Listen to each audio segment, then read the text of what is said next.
Yo, yo, yo, what's going on, everyone? Welcome on in. It's been a while. It's fall season golf. The Tour Championship concluded 3 weeks ago. I mean, we've had a 2-week break. So we have this tournament, and then we have a week off next week, and then it goes into the Ryder Cup. So quick note, this is the first stream of September because there's a week off next week, and then it's the Ryder Cup. This is the only stream I'll be doing for this month. So when I talk about giveaways, actually, before I get into giveaways, let me remind you what I'll go over. I'm going to go over a course and tournament information kind of preview, looking at past optimal and GPP winning lineups. Then we'll get into the bucket system. I'd say we would review the previous week's tournament, but there wasn't a tournament last week. We will then get into the Marquee Tee Times and build lineups at the end of this. I don't imagine there are going to be many people in the stream, so I might just build a few. AJ, I see you here, and just a reminder for everyone watching this on replay, this is a live stream, so I might be talking to maybe my one person in the chat, AJ. But if anyone else comes in, I'll also chat with them. So just a reminder, if you want to skip ahead and check out any of the other segments, you can certainly do that by using the timestamps. I am going to go over some giveaway stuff here, and then I'm also going to do a little update. I was able to get a lot done in the 2 weeks off that I had, so I'm excited to share those updates with you, and then I think we might do some other housekeeping items. We'll see. But what I wanted to remind you guys, I do giveaways, so I hit the button, it didn't show up. Here we go. Weekly and monthly. Now, I will be doing a monthly giveaway during this stream. I'm also going to do the weekly giveaway. The weekly giveaway is $5 cash. So any of you guys can participate in it. All you have to do is, during the live stream, I will do a roll call. And then also when this goes on replay, so when it's not live, you guys can comment down in the comment section and get yourself an additional entry. Again, this is the only tournament that I will be covering for the month of September. So when I do the monthly giveaway next month, when we get to the Sanderson Farms Championship, I'm going to be doing a monthly giveaway there as well. And the monthly giveaway is a membership to SweetSpotDFS, a monthly membership to SweetSpotDFS. And I will be showcasing what you can get on that website and what to look forward to in the future. So again, those are all housekeeping items, or at least I'll be covering. Those aren't housekeeping items. They technically are. Anyways, I will be going over that. But just a reminder, again, get yourself into these giveaways. It's simple. It's easy. It just requires your participation. I'll reward you for rewarding me. And the reward you reward me is activating the YouTube algorithm, basically. So we have, let me go ahead. Oh, one quick reminder. I also have a SweetSpotDFS.com giveaway. I'm giving away $1,000 when this channel reaches 1,000 subscribers. It's as simple as that. If you guys can help me get to 1,000 subscribers, I'll give away $1,000 worth of giveaways. 2 of them are $100 cash giveaways. Anybody is available to win these giveaways if you create an account at SweetSpotDFS.com. Go create a free account. You don't have to spend any money. You don't have to do any credit card, nothing, none of that stuff. You don't have to put anything else into your account or into your account, except for your first and last name and an email address.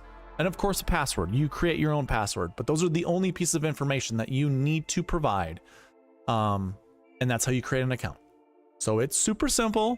Go create yourself an account, and also with these monthly giveaways that I'll be doing that gives you an account to SweetSpotDFS.com, you need an account in order to actually use SweetSpotDFS.com. Okay, those were the giveaway reminders. Let's just go ahead and do this. We have a weekly giveaway. We only had 10 entries, and these are all from the Tour Championship. So without further ado, here we go.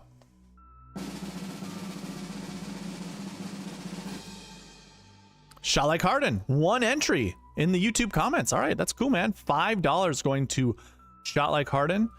Congrats. And then we also have a monthly giveaway where we have 50 entries. This was basically all the PGA Tour postseason. So the St. Jude, the BMW, as well as the Tour Championship. So this is a $20 value. It's a monthly subscription to SweetSpotDFS.com.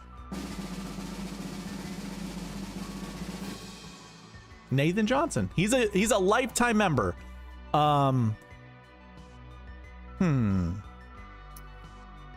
This is the first time to ever come across this, Nathan. How do I want to go about doing this? You know what, Nathan? We can bank this money. And we can put it towards merchandise. If that's all right with you. Nathan is in the chat right now. So Nathan, you don't have to message me through this. You can certainly email me or whatever. We can figure something out. Somewhere down the road, I do plan on getting hats. I do have t-shirts. So we can put that towards a t-shirt if you would like. I don't know what t-shirts you have. But I do have 3 t-shirts available. So that's definitely in the scope of things. Okay. Oh, I have music going. I didn't even realize I had music going. I did, but I didn't. That's all right. That's cool. All right. So I'm going to go over some housekeeping items. For those watching this on replay, obviously you guys here in the chat, you can't really skip ahead. But those that are watching this on replay, you can go skip forward if you don't care to see some of the updates. I'm going to just start out with the very first update that I made. Well, not so much an update you guys can see yet. This is still in the works. I have created a bucket system on the website.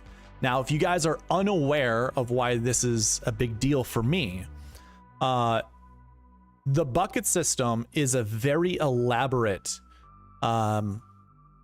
tool for us to analyze top 10 stats, optimal lineup stats, top 5, top 20, whatever we want the bucket system to point at.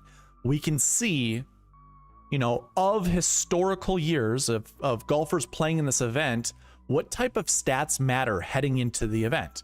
Personally, I mean, I do have strokes gain as a statistic that you can use to analyze performances.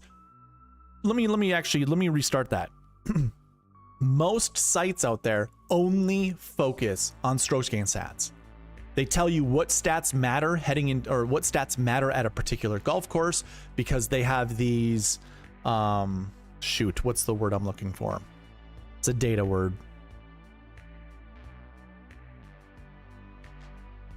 I can't think of it. They have tools that will look at past performances at that event and tell you, oh, hey, this event approach matters more so than off the tee, like the RBC Heritage, for instance. It's like, well, it's a no-brainer, because how would driving stats actually look better at the RBC Heritage when you can't hit driver off the tee? All driving qualified stats would be much less than any other event, because you have to keep it in play. You have to keep it between the trees. So a lot of people don't hit driver, meaning, let's be real.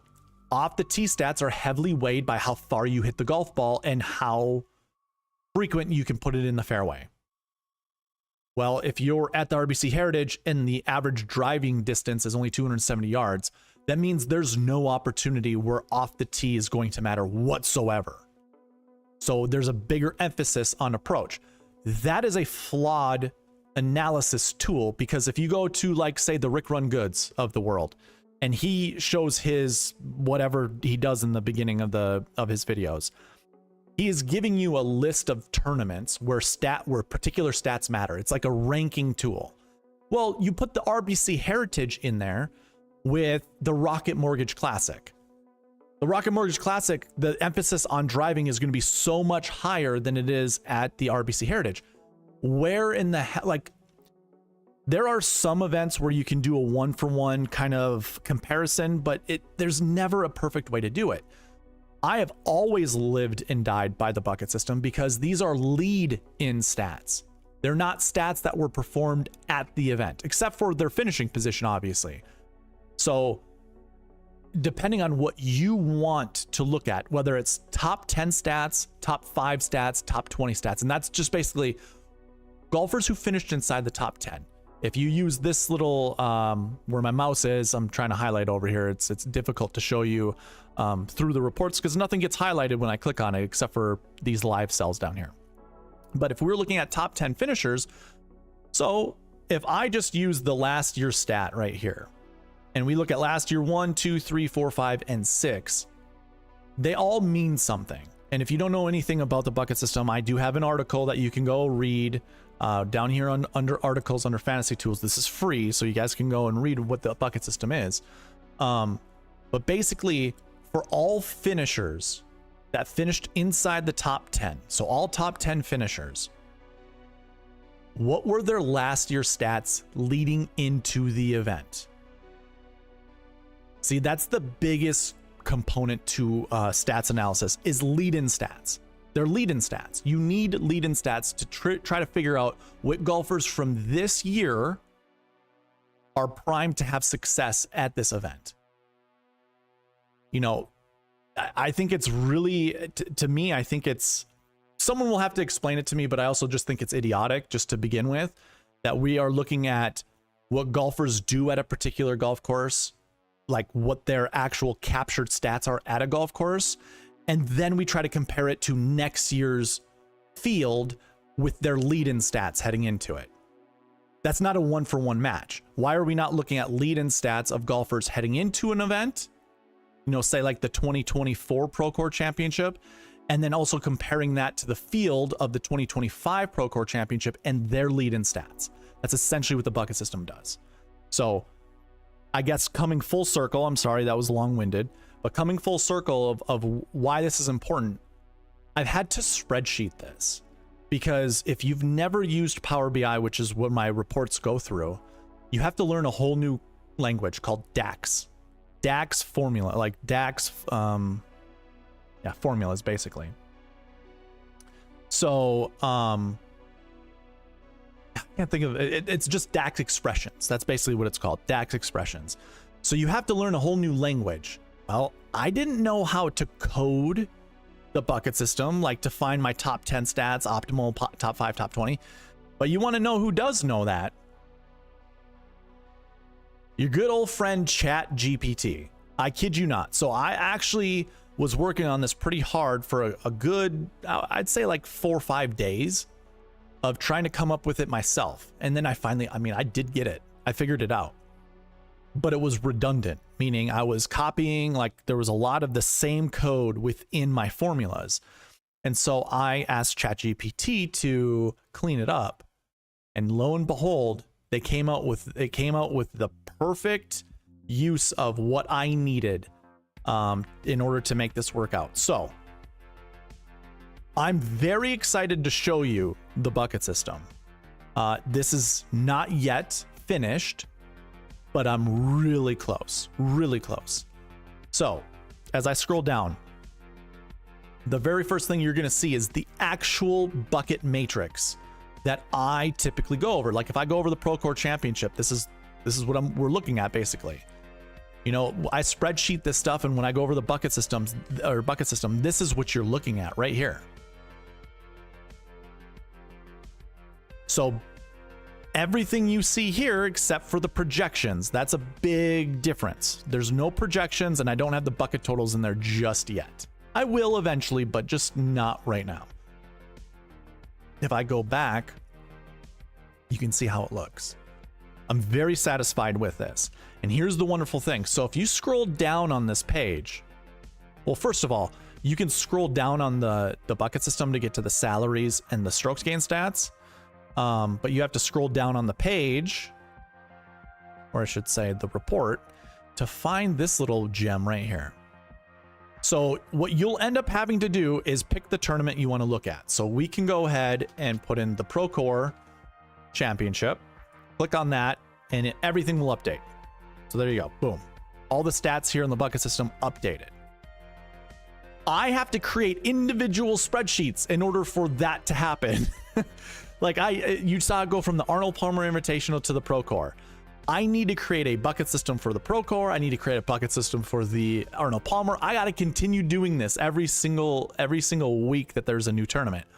The bucket system just boom has it right there. Makes life so much simpler.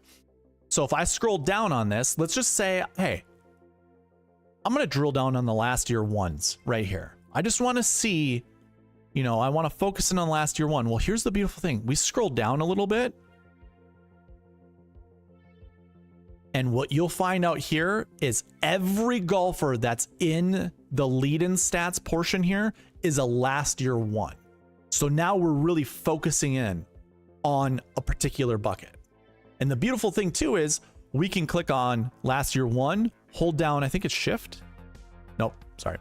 Hold down control. And now I'm selecting every one of these buckets. So 1, 2, 3, and 4. Actually, let's not select 4. Let's just go 1, 2, and 3 and scroll down to the lead-in stats. And you will see now each golfer here is either a bucket 3, 2, or 1 in the last year bucket column. And if you wanted to go even more granular on that, if we just wanted to look at 2024, we can put that in here. And we're only looking at 2024. If we only wanted to look at top 10 finishers, we can change the finishing position. So now you can see the golfers right here that are under those buckets. And eventually, so these are historical stats. I will put in this week's tournament. So this week will show up as long as the tournament matches up, you know, the Procore with the Procore. So if you go ahead and you change that to a different tournament, like you're looking ahead or something like that, it's not going to show up perfectly. And that's something I'll show you guys later. I'll create a video explaining how to use this tool. But anyways, so you'll be able to filter down by this stuff. And then you can also select the buckets from here if you wanted to. So this will be its own little separate filter. If you wanted to leave everything up here untouched, basically leave all these buckets here untouched. If I just drill down to last year one and then undrill it, I guess. Now all the buckets are available, but if I come down here and I just want to look at the last year ones, well, now the last year ones show up. And again, we're only looking at top 10 finishers. So you'll basically be able to flip through this week and historical and just look at those top 10 finishers. And just not so much from this week, but you'll see the buckets. The buckets you'll be able to filter through. And just see if any of those golfers match up with what you see on the screen. So if you're looking at historical stats, you can see we have Scythe Theegala a couple times, Max Homa, and obviously you can look at the salaries. Last year ones, high-priced golfers, very few low-priced golfers show up for this tournament under last year one. So that would be telling us, hey, if we're gonna play a last year one golfer, perhaps we should play an expensive last year one golfer. And then you can also look at all the years that it's happened, 2024, 23, 22. I'm not sure if there was a tournament in 21. I feel like there was. So if there was, we don't have a last year one golfer here. And in fact, we can come up here and take a look. Now this all got filtered. I'm going to change that. I don't want this page or this report to ever get changed. But you can see there was a minimum of 0. That means one of the years it didn't happen, but the frequency rate 66.67%. That means a golfer from this bucket finishes inside the top 10 of all the years that I have recorded all the way back to 2014. 66% of those years, at least one golfer from this bucket is inside the top 10. So anyways, I wanted to showcase this because I'm super excited to have this. It's close, guys. It's close. The things you guys don't see behind the scenes.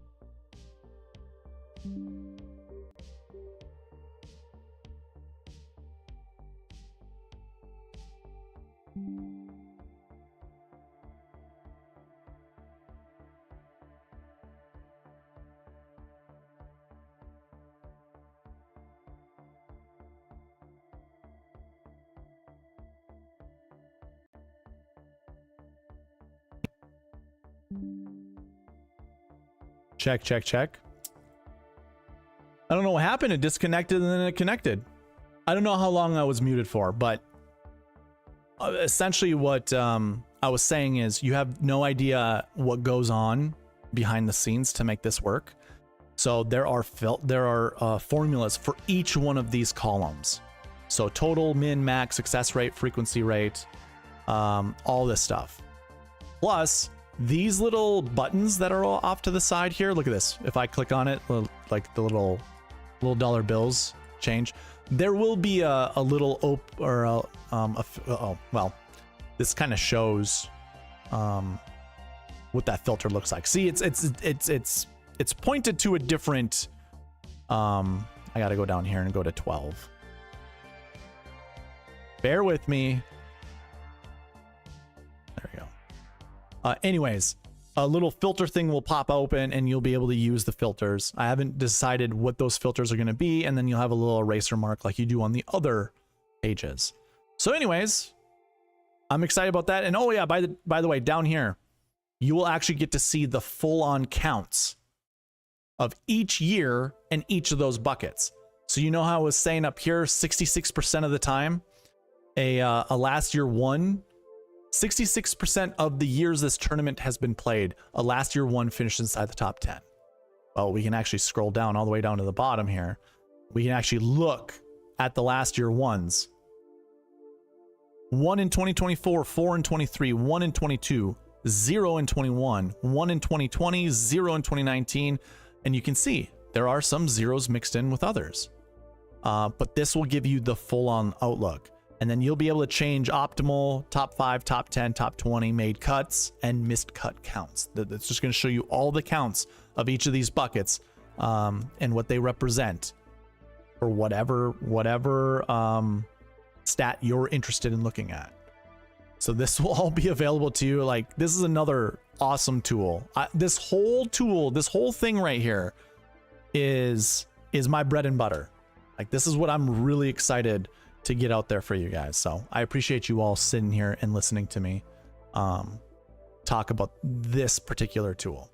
This tool, by the way, has been in my thoughts since I started creating tools. I just didn't know how to do it, and I needed the time in order to actually start building it. So I was able to do that with the 2 weeks off between the Tour Championship and the Procore Championship in order to get this all figured out. So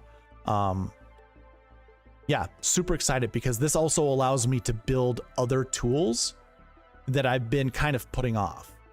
So very, very, very, very excited. And then also at some point down the road, I will have an optimizer attached to the website. And I also have a model that you guys will be able to use and create a model, add, figure out which golfer is the best in the field of whatever you want to look at. So this is just that stepping stone to being able to do that. So that's what I'm super excited about. Didn't realize these little pillars disappear. I don't like that. That's all right. Yeah, whatever. Okay. All right. So now that I'm done with that. What are some other housekeeping items? Just a reminder, you can access the cheat sheet as well as the optimizer through the website. These are both free and you don't have to pay anything for this. Don't think I actually have the cheat sheet updated for, yeah, it says Tour Championship. Okay. Well, you unclick that and boom, there we go. We got the field up. So you guys can do that. Come down to this cheat sheet, click here. This will open up this the Google sheet that you guys can still use this week. Has all the nice little tidbits that I usually look at when trying to figure out what golfers that I want to play. So this is available to you.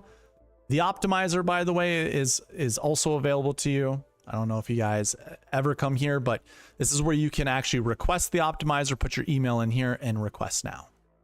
So super easy, super simple. Cheat sheet optimizer, those are free. And yeah, that's all I'll have for personal updates.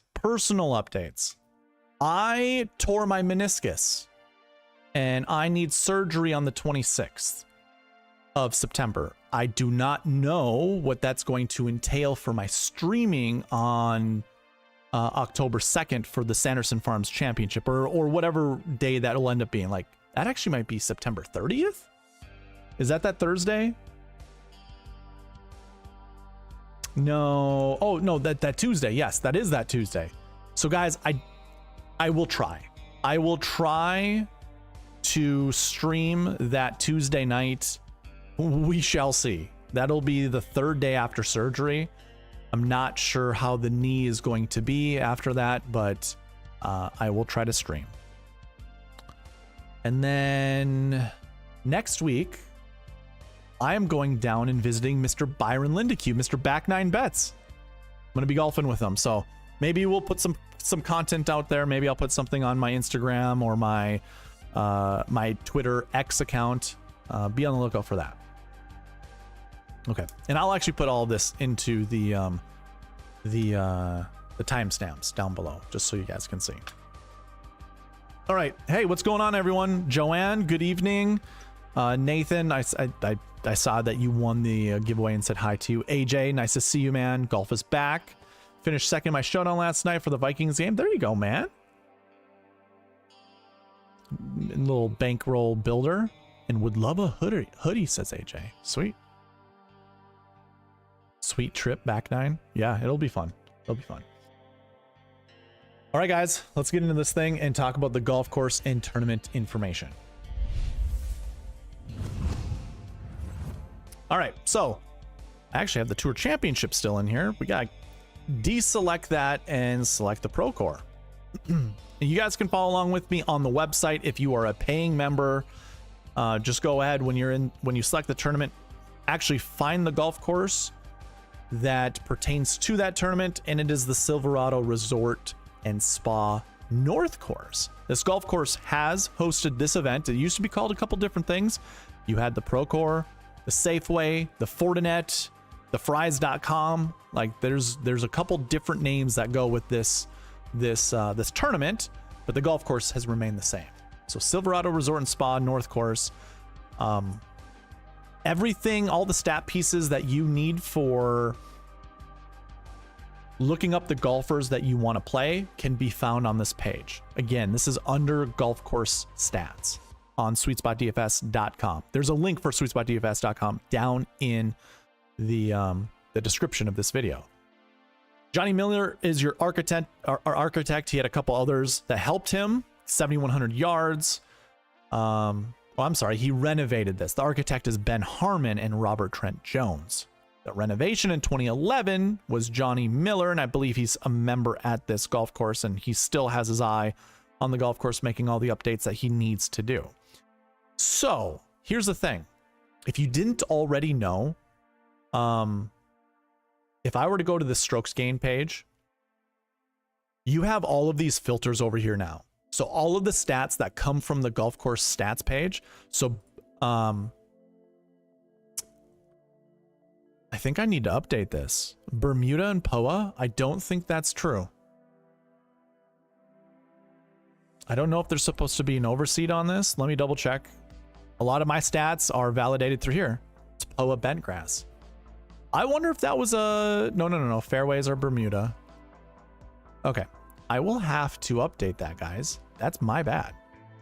I'm just using POA. The only stat that I really care about is POA on this golf course. So despite it saying Bermuda, Bluegrass, POA, Bent. Okay.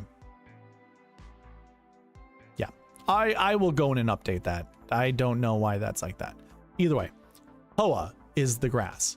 And like I said, if you were to go and use any of the tools, it doesn't matter which tool you use, you will see the filters pane over here on the left. Those filter panes have different buttons over to the side. We can go ahead, drill down on grass stats, and let's go ahead and put in, for the greens, that is, more interested in greens, let's go greens and put POA. So you drill down on POA right here. This is all that I really care about. If you wanted to go ahead and put POA for your fairway grass, I think that's okay, right? Fairways, Bermuda, and POA. Yeah.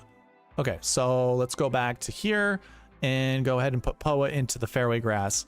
And therefore, now we're kind of limiting all of the rounds of golf that have been played We're limiting all of the events to just POA events. So we can X out of this, and now we get an updated stats, board, and we can go ahead and check out who's the best strokes gained total on POA for both fairways and greens. And we can see it's Jackson Suber, followed by Patrick Cantlay, followed by Scottie Scheffler. If you needed a cheap 6K golfer, I mean, if Wheels Up was in the chat, he would say, obviously go with Jackson Suber. I would have no issue with that. That seems pretty darn good. I saw an article about Rico Hoey. Like, he says somebody said that he switched to a long putter, like a broomstick putter, and that should be significant to you because he's the best ball striker not named Scottie Scheffler. I mean, take that for whatever it's worth. I don't know if I agree with that, but hey, it's not terrible. And we're looking, these would be all splits on POA right here. So you can see the tournaments, like this is kind of your game log down here. This is from these are golfers this week and their total stats. Now we can go ahead and filter this down to just 2025. Let's look at the year 2025. We could actually just clear this out and only select 2025 here. And you'll get a bit more of a, filtered out type of results. So Michael Thorbjornsen has 4 rounds on POA in 2025. That's one event, guys. That's just one event. 2.931. I mean, you could drill down and we can see what event that was. It was the Rocket Mortgage Classic where he finished 4th. So you can drill down on these golfers and see what their game log is down there. Russell Henley's 2nd. Andrew Putnam's 3rd. Scottie Scheffler's 4th. And then it's Jackson Suber yet again. I mean, shoot, if you guys wanted to build a 10.98, 7.76, you kind of got the mold right here. You got Michael Thorbjornsen, Andrew Putnam, Jackson Suber, Russell Henley as your 10K golfer, and I think we could probably put $9,800. Hey, Patrick Cantlay isn't up on the screen right now. He had a pretty miserable 2025 with all things being considered, but he did figure something out during the Tour Championship. So imagine starting your lineup with Russell Henley at 10,000, going to Patrick Cantlay at 9,800, then going to Michael Thorbjornsen at 8,000, and Andrew Putnam at 74. I bet you, I don't have it. Actually, let's do that right now. I'm gonna go ahead and put it into the, let's put it in here. Oh, I'm sorry. Patrick Cantlay is 9,500. I thought he was 9,800. But let's go ahead and put all this in here and just see if the optimizer will build us a lineup. Sometimes it won't because the buckets don't line up. Let's take a look. Can we actually build a solid lineup with those 4 golfers as our anchors? And did I say 4? Yeah, 4. You sure as hell can. Patrick Fishburne, by the way, is up there. And then we got the assassin, Ryo Hisatsune. Patrick Fishburne was up here, wasn't he? Was it not just 2025 if I remove 2025? Yeah, there's Patrick Fishburne right here, 7,900. He has 1 cut, a 43rd, a 3rd, and a 25th. So his last POA event, he missed the cut. But we could throw him in there. Put him in there. I mean, let's take a look at the optimizer again. Maybe we don't go with Patrick Fishburne. And let's see what else we can do. Let's go no. And actually, do we have a better golfer we can select that's 7K? Rico Hoey? Sure, let's put Rico Hoey in there. See what we can do here. We might break it. We're being very strict. Mackenzie Hughes. Back 9 bets own Mackenzie Hughes. He is very much on that guy this week, and holy hell, that lineup looks super good. So it follows the buckets because it's on the optimizer. It follows the Marquee Tee Times again because those are on the optimizer, and it is basically our best POA golfers.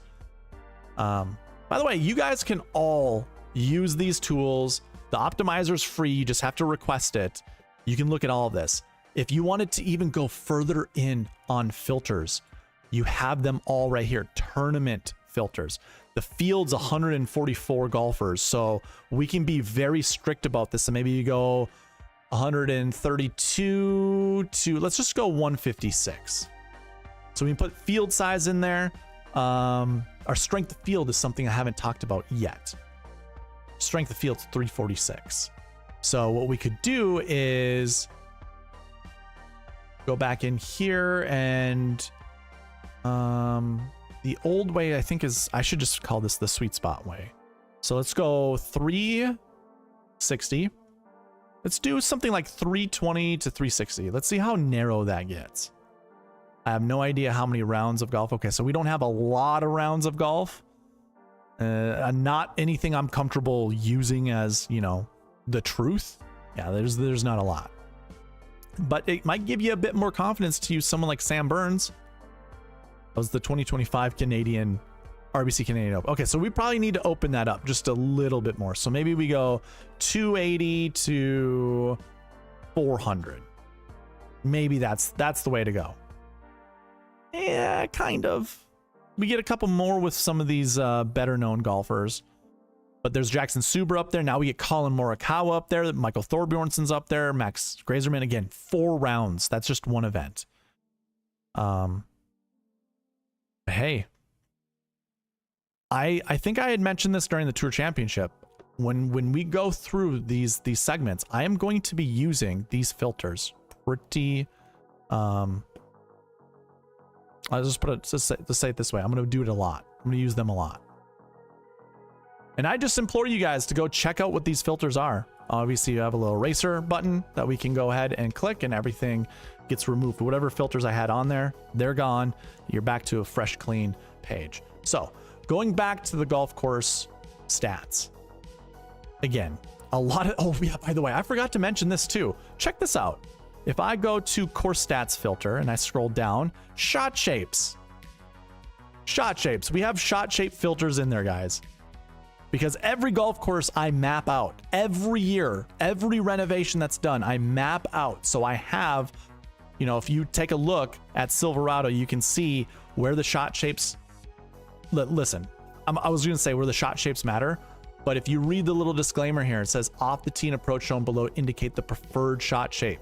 Off the tee and approach. They are not necessary. They just offer the best general scoring opportunities for each hole. So it's not like it's necessary, but you can see like the little summaries I have here. So off the tee shapes, doesn't really matter. 1 fade, we can ignore that. How about approach shots? Well, it says 2 draws and 3 fades. So what you could do on any of these filters is if we just go ahead and ignore the off the tee filters here. But for fades and draws, how about this? Let's just we can put 2 for approach draws and 2 for approach fades. I know it was like 2 and 3. I don't remember which they were, but we can go ahead and do that, and that will filter out by some of these tournaments. And then we can go, let's just do like 2024 and 2025. Maybe we need to go even further down. Let's go with grass stats and go just POA greens. I'm not going to get super narrow with everything. Yeah, I like this. So now we have those shot shapes included. And now look at this. We do have Patrick Cantlay up there. You have Akshay Bhatia, which is another one of Byron's picks. Same too as Tom Hoagie. So these are all things you can intermingle and try to find the same golfers that show up. Scottie Scheffler is one of those that keeps showing up. I do not see Jackson Suber up here. I don't see Michael Thorbjornsen. Maybe if I scroll down a little bit, can we find? No, we don't find them at all. I can go by salary and we can find our guy this way. So if I drill down on the 8K, I also then filter. Ooh, I can. Okay, so where is he? Oh, you can see what his finishes are right here. 39th cut.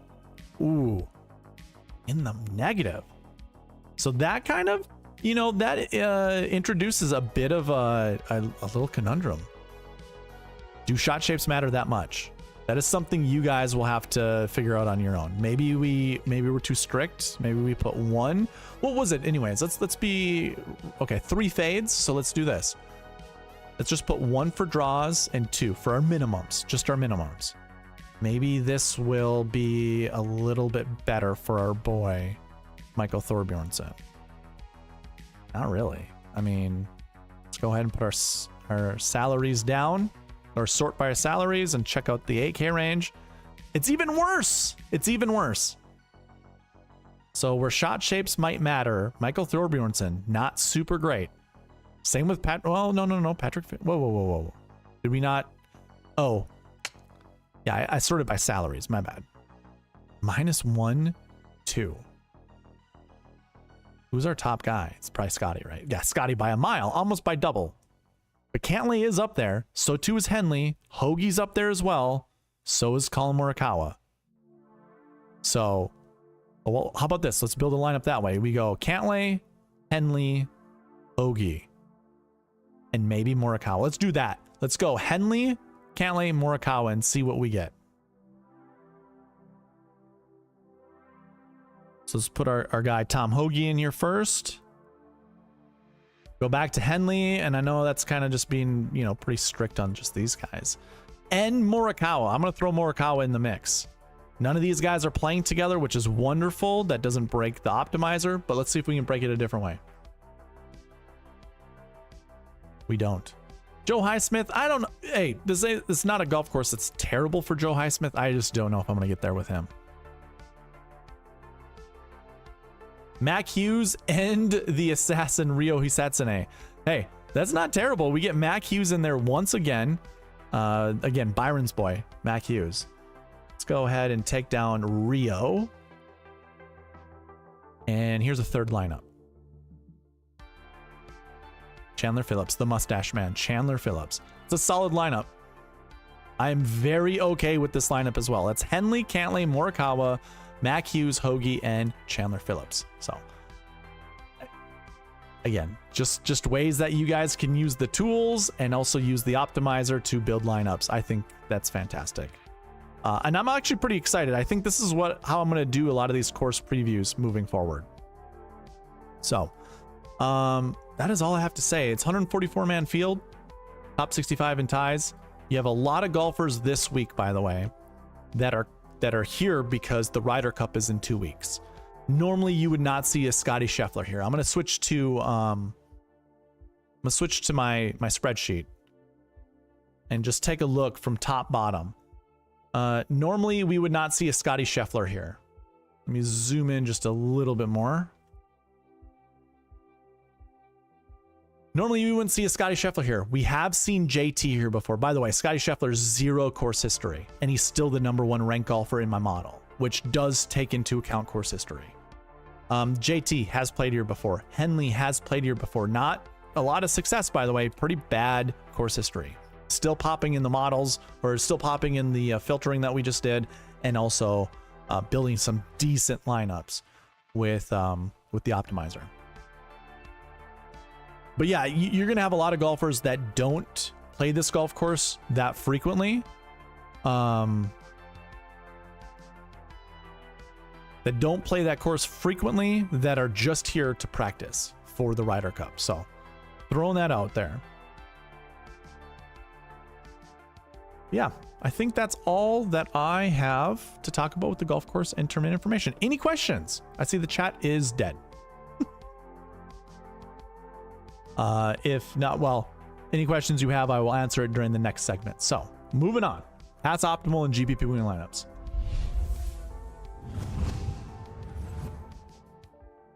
We're going to start here with the historic salary builds. So much like I mentioned with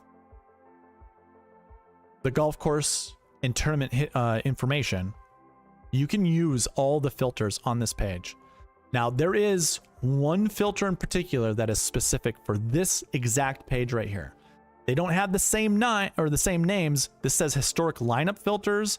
This says historic salary builds. So, but I want you to be aware that these filters right here are very specific to this tool. If you apply these filters down here to any other tool, it will filter out by the golf courses where these lineups happen. So I'm gonna show you what that looks like. So if I go to this pass optimal and GPP winning lineup tool, and I click down here, and I'm looking, first of all, pay attention, the Tour Championship is on the top, right? If I go in here and I drill down on 49,800, the Tour Championship gets removed. That is because if we go to the historic salary builds page and we look at the Tour Championship here, it's these Those three lineups, salary used was 49.9, 49.9, and 49.3. So because of those three lineups that I keep track of, the sweet spot optimal, the GPP winning lineup, and the optimal lineup, those three, because none of those lineups used 49,800, it gets removed from this game log right here, or from the log that you see on the screen. So I want you all to be aware of that. Maybe you guys don't know that that's what these filters are, but that's why I kind of highlighted here. This is historic lineup filters.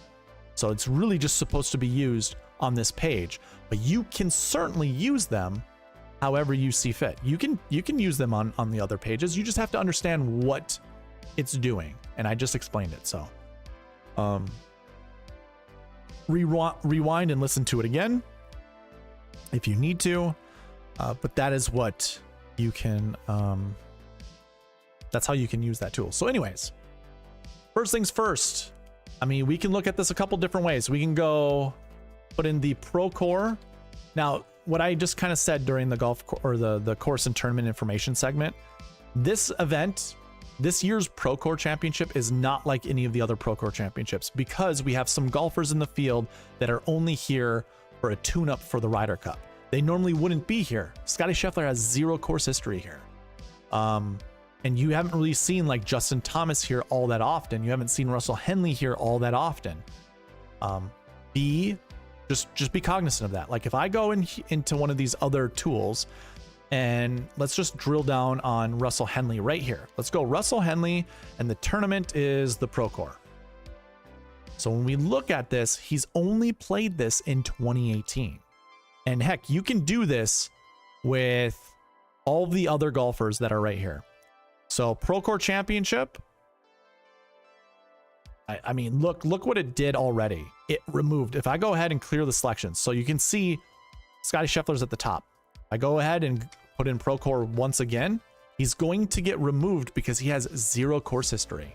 So he gets removed. Some of the other golfers, I don't know exactly which ones, but they'll get removed as well if they don't have course history. So we can drill down. JT has played this in 2023 and 2019. Henley again in 2018. Sam Burns 2020 and 2018. So it's been nearly 6 years for some of these guys. JT here was here like 2 years ago. Patrick Cantlay's last time here was in 2019. He is a California boy, and you typically play him on California golf courses. Ben Griffin 2022 was the last time he played here. Cam Young 2021 when he was a $6,500 golfer. JJ Spawn has played this golf course quite a bit. This is one of his staples. He is on the Ryder Cup team, and he did play here last year. While he was $9,000, 26th place finish, 11th place. Best he's done is 9th when he was 6,400. Morikawa is only last time he played this was in 2019 where he finished 10th. Mav McNeely played here last year. He's not a Ryder Cup guy, but he has played here quite a bit. Harris English, he's a Ryder Cup guy. He played here last year. So there are some guys that have recent form with their course history. Most of them are not Ryder Cup players. So what does that mean? What does that mean? I don't think it really means that much. I really don't. It's like when an event becomes a signature event that nobody has played before, or that isn't a staple. Like the Wells Fargo, for instance, I think that changed to what, the Truist? Scottie Scheffler did not play in that tournament. Rory did because he likes playing at Quail Hollow.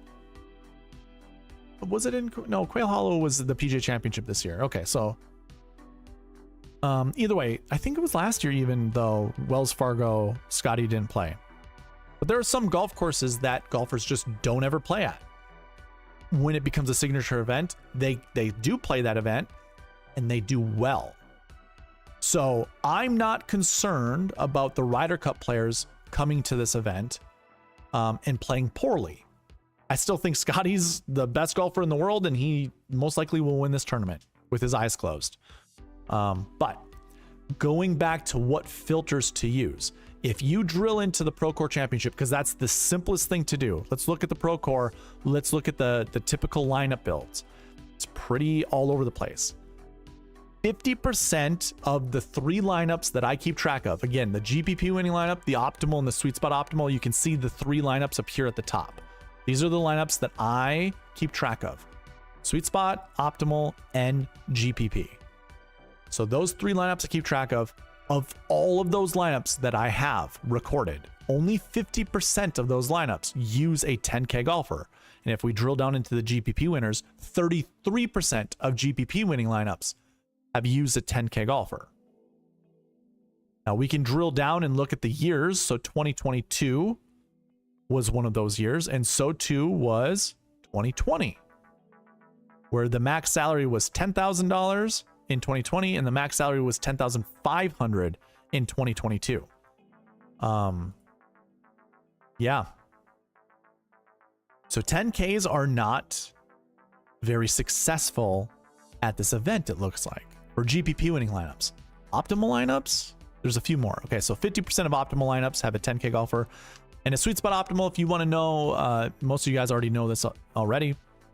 Sweet spot optimals beat out GPP winning lineups, and they try to use $49,600 of the salary or above. If they can't, then they'll use $49,300 like they had to last year.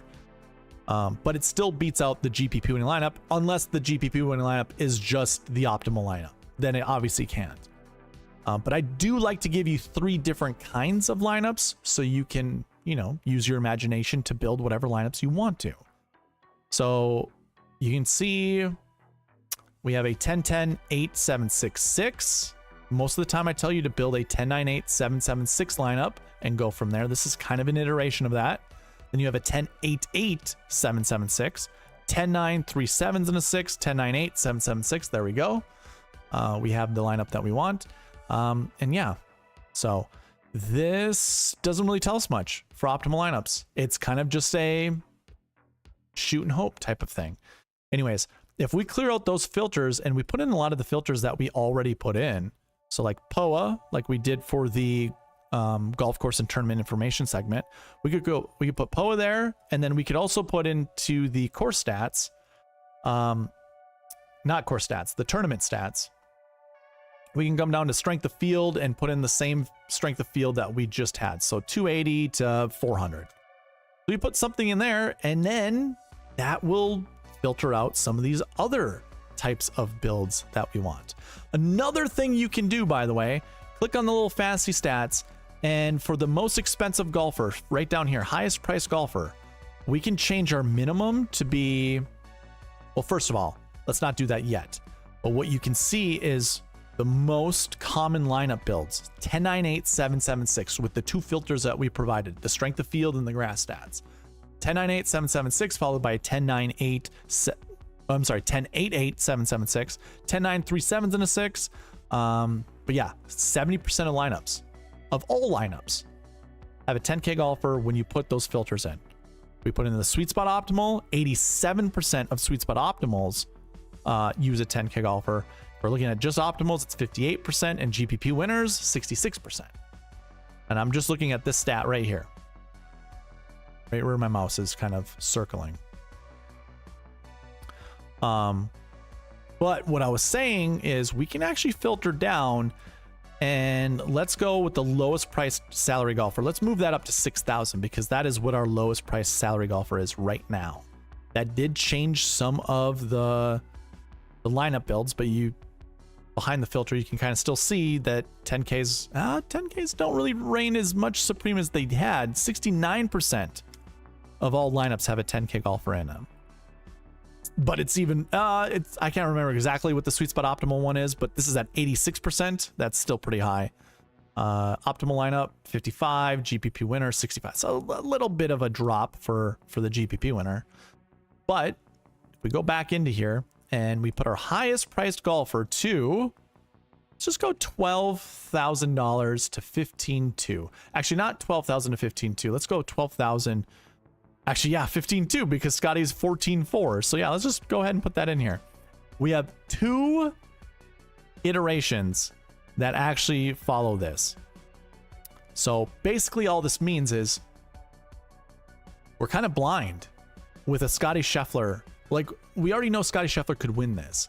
But there's not even an event that follows the same criteria that we have for this event to tell you otherwise. And that this was the 2025 Zurich that obviously Rory McIlroy would have been in. 2025 Zurich, I'm pretty sure. I'll clear out all the filters. 2025 Zurich.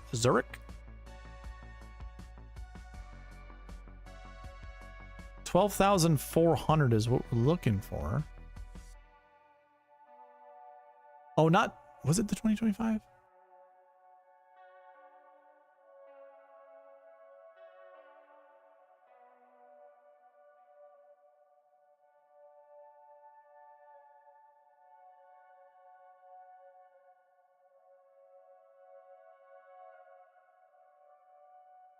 Oh, there's double the number of golfers. That I'm trying to think, like, why are there so many? All right, there's Shane Lowry, Rory McIlroy, 12,400. They're in the GPP winning lineup. But it was a Sweet Spot Optimal and the GPP, so I did not record this properly then. Oh boy. Oh no. I was looking at the Optimal. My bad. Sweet Spot Optimal. There we go. Rory and Shane. Okay. Anyways, so again, like I was saying, we don't even have a particular way to look at this as if, you know, we really don't have a way to incorporate Scottie Scheffler into this tournament. So basically, trying to look at the most common lineup builds with or without Scottie. I mean, I guess what we should do is go without Scottie, right? Look at these without Scottie. So the highest price golfer, let's just go 9,200 to, let's say, 10,500. Or no, let's go 10,700. So we'll do that. Lowest price golfer, $6,000. So we'll put that all in there. Grass, I still want POA. POA on the greens. And then, yeah, let's go ahead and put the strength of field from 280 to 400 once again. And let's take a look. Our most common lineup build starts with a 9K. It's 9, 9, 8, 2 7s, and a 6. That's 3 optimal lineups. 2 of them leaving a ton of money on the table, so I would never suggest that. The 2018 Valspar has, okay, so it's 2018 Valspar, 2019 Valspar, and then the 2025 Zurich Classic. It's not very helpful. I don't think any of those events are similar to this one. And just a heads up, why I'm going through this is to help us with lineup building. What type of lineups can we build this week with the information we know and with the conditions that we have? What does that look like? Like what could we do? Personally, I had mentioned in the beginning, you just plug in the Procore and just take a look. But since this week, the Procore is a little bit different than it is typical weeks, you're gonna have to go outside the box and try to figure out what is a more common lineup build to go with. I mean, 55% of lineups have a 10K golfer in them. 100% have a 7K golfer in it. What does a Sweet Spot Optimal look like? 73% of 10K golfers. GPP's 50%. The optimal lineup is 44%. So, I mean, I think what this tells me is 50% of my lineups are going to have a 10K golfer in them, including Scottie Scheffler. And then I just don't know if that's going to really bump up. Maybe I'll just do like 59% of my lineups will have a 10K golfer in them. And then just try to figure it out from there.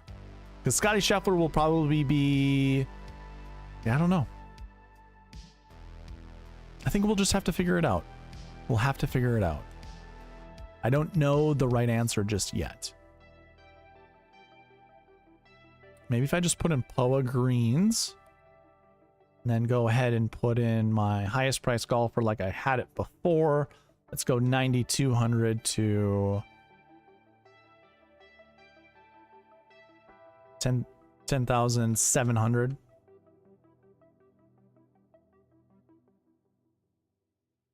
lowest price golfer to 6. Okay. Now when we do it that way and we don't put in the strength of field, now we get a higher rate of 10K golfers being in these lineups. And your most common lineup build is a 10-9-8, 7-7-6, followed by 10-9-8 and then 3 7s, which we did build that when we went over the course and tournament information. So, okay. Good to know. I'll keep that in my back pocket just to think about and to go over when we start building lineups. But I think that's where I'm going to leave the Pass Optimal and GPP winning lineups. Again, you can use these tools at SweetSpotDFS.com to try to figure out what lineup builds you feel comfortable playing based off of the historical data. That's all I have. Okay, Tim, is it just me or is Mike cutting out? Is it still cutting out? Mike is cutting in and out for me as well. I'm present. I actually didn't know there was a tournament, so I'm very unprepared. Guys, is the mic okay now? Or have I just been speaking with the mic going in and out? And I'm sorry I didn't see that earlier. What's going on, Lombardi Lee? Nice to see you.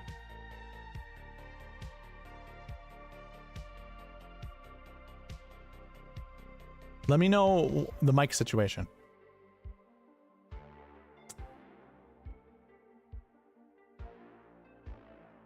Is my mic okay?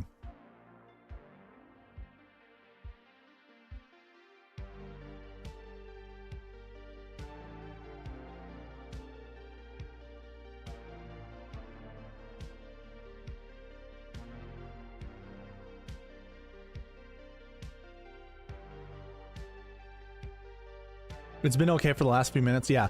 I don't know what was happening. It was like kind of going in and out. And so when I was speaking before, I saw something in the corner of my eye and it was a pop-up that happened right over here. And the pop-up said, OBS disconnecting. And that's my broadcasting software that I use. And I was like, oh boy, that's not good. Because when that disconnects, my mic disconnects. And so does a lot of my other, hardware and software pieces.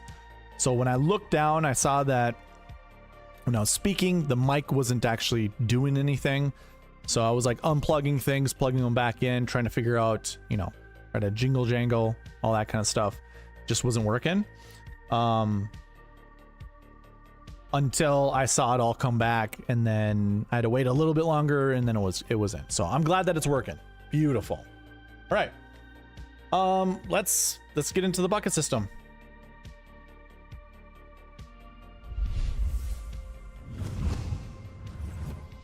What a perfect time to showcase the new tool. I already did this earlier on in the video, but we can actually use this as a source of truth. I say this kind of... I'm going to be honest with you guys. When I built this, when I first were putting together the filters, and when I say when I built this, I meant this on the website, the bucket system on the website. When I had built this, it was for the BMW Championship, and I was comparing it to my spreadsheeted version of the BMW Championship. Here's the thing. The numbers didn't match up. And I was like, what the heck? How did the numbers not match up? I used this little tool down here. This one here, that's right currently telling me top 10s of this tournament for each of the buckets. I compared that to the one that I had on the spreadsheets. I found out in 2014 of the BMW Championship, I had accidentally copied and pasted the wrong stats. There are times where the bucket system is not working or it doesn't work for me, and I'm like, why? The bucket system's pretty consistent, pretty on. It's like it's on most of the time. If I say, hey, anticipate seeing X amount of golfers from this bucket inside the top 10, typically works out. No kidding. Like, no lying. It typically works out. BMW wasn't one of those good. Well, no, BMW, I actually won a decent amount of money. But it does remind me sometimes, like, well, I wonder if my spreadsheeting was done haphazardly and the wrong numbers were on this, you know, on the bucket system. It wouldn't have really mattered that much, but in 2014, it definitely was off. And so the, you know, the totals were off. Here's the beautiful thing about having it on the website. The filters or the formulas that you create are concrete. Your data is concrete. There is no mistaking it. The only way that you can mistake it is if you import the wrong data, which obviously can happen, but well, I shouldn't even say it can happen. It's never going to happen. Like, I got that thing down like a steel trap.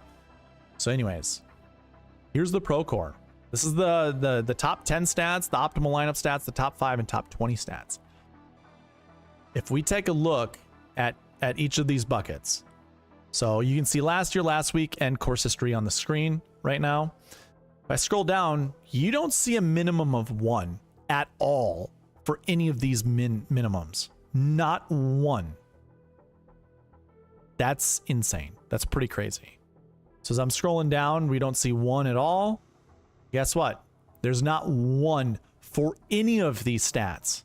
There's not a 1. Now let me go and check to see if that kind of applies the same way. Ooh, last year's 6. I wonder why the last year's 6. We do have a couple too here, down here. Course history 2 and course history 3. You know what? I don't count withdraws on the new site, and I do count withdraws with this. So that's probably where it's coming from. So let's take a look. So I had course history 2 and 3 having 1s. Let's take a look.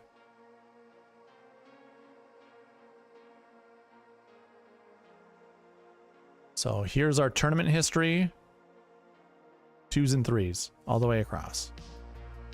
I go back to the test and I scroll. Let's scroll all the way down. And we look at course history 2s. I did not have one in 2014 or 2013, but we don't count 2013. 2014.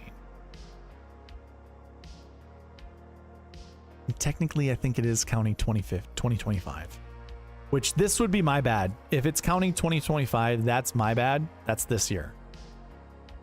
God, I hope it's not. It might be. If it is, that is my bad. I am looking right now.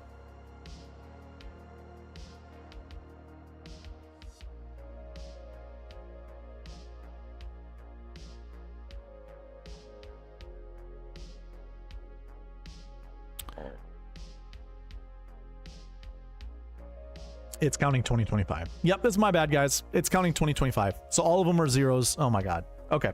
Well, I mean, course history 2. Do I need? No, I would have counted 2014. Yeah, I would have counted 2014. So both of those are zeros, but yet for me on the Procore, I have 1s. Oh, I'm not even counting 2014 or 2015. I mean, this is a little off. This should be this way, 1. Should be going that way, 1. So this shouldn't even be here, and these should be over here. So like this all should go over 1 more that way, but because of how I spreadsheeted it, it's just it's the way it is. So yeah, I don't even count 2015. Or I should say 2014. Yeah. Okay, you know what? What a poor showing of the bucket system. Again, this is not, I have not published this yet. Like these buttons don't do anything. This is not a done, there's nothing done with this. Actually, let me scroll down here. None of this has been completed. So I'll make sure it's polished by the time that I actually put it into production when I put it on the website. All right, never mind. Never mind. Never mind. Unbelievable. Okay, well, let's use the spreadsheets this time. Here's what we'll do. I want to figure out. Actually, let's take a break and do a roll call. Who is the golfer you guys are playing this week? Who do you think is going to win? Let's put it that way. Who's the golfer you think is going to win? Remember, we only have one tournament for next year's, or one tournament for next month's giveaway. So this is for the weekly giveaway as well as the monthly giveaway. I'm putting SWO for the Safeway Open because that is how the acronym works in my database.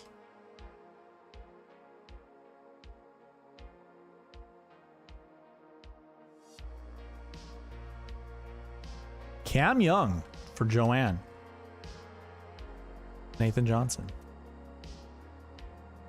To Scottie. Yeah. Love me some Scottie. Okay. Anybody else? I will add you. Tim Tulos says Scottie as well. Love it. Anybody else? I did see Lombardi Lee here. He might be behind. We'll see. Going back, I'll add people as they come in if I get some names in there. Okay. Here, how about this? Well, never mind. I was gonna hit the transition again. We're good. We'll keep it here. All right, moving on. What I typically would like to do, and the beautiful thing about this bucket system, the spreadsheeted version, is it does take into account the strength of field points that are represented in each of these buckets, and that will sway the projections as well as the amount of golfers in those buckets compared to their average year. So for instance, this year, last year's 6 has Scottie Scheffler in it. Course History 6 has Scottie Scheffler in it. He makes up a significant amount of strength of field points. So these projections go up because Scottie Scheffler's in those buckets. Like I said before, this year's tournament is a bit different than previous tournaments because we've got a lot of good golfers in the field where we typically don't. In fact, I should have done this. My bad. This year's strength of field, by the way, is 346. Last year's strength of field was 178. Almost half. 2024 was 146. That is less than half. 2023, 142. That's less than half. 212 in 2022. That's pretty good. And I don't think I have strength of field for 2021. No, I don't. So this field is almost double of what any other Procore Championship has had, at least in the last 5 years. So with that being said, when we do look at the bucket system, some of these numbers, well, again, like I said, the strength of field points go into each of these bucket projections. So I am confident that the bucket projections did get altered to take account of this.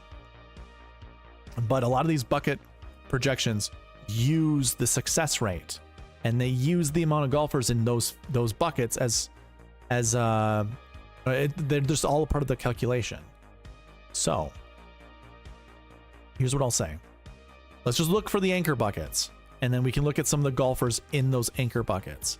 So I think the easiest thing to do is go to max projection, filter by condition, and go greater than or equal to 2. You guys can follow along with me on the cheat sheet, by the way.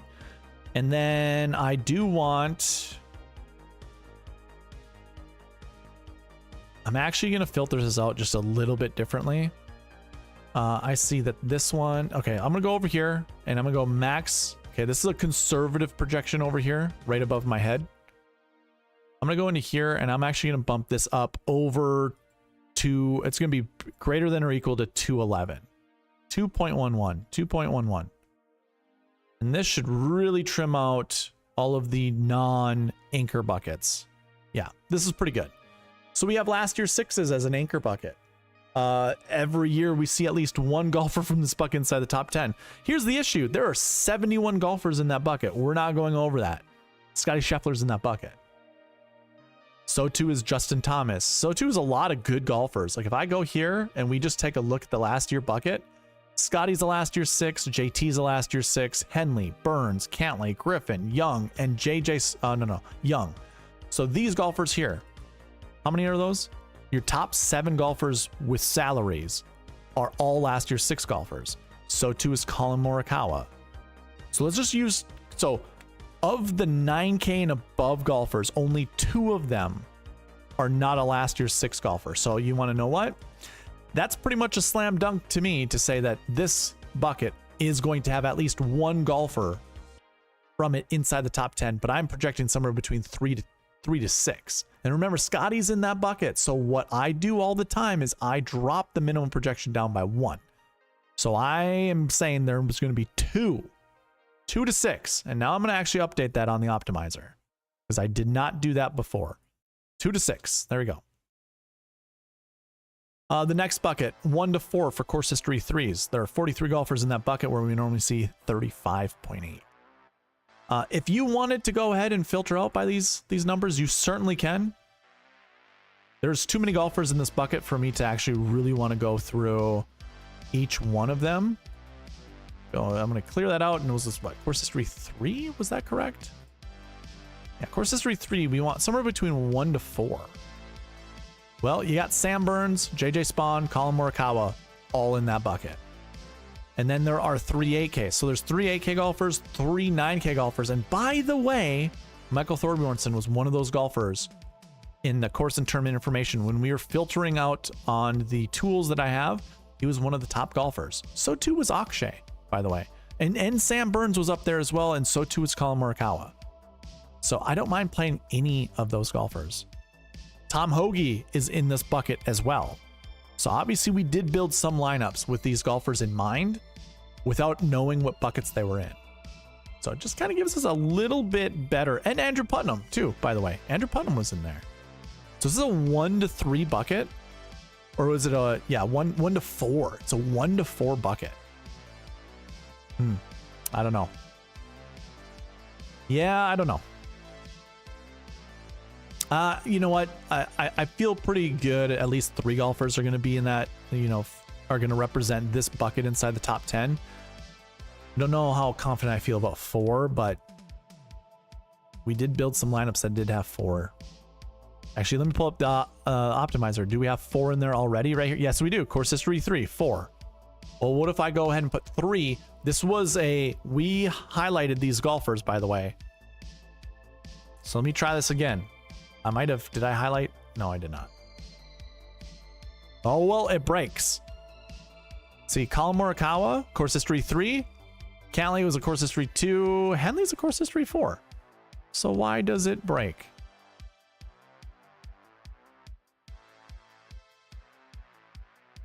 We do have Hoagie in there. He's a course history 3, so that's only 2.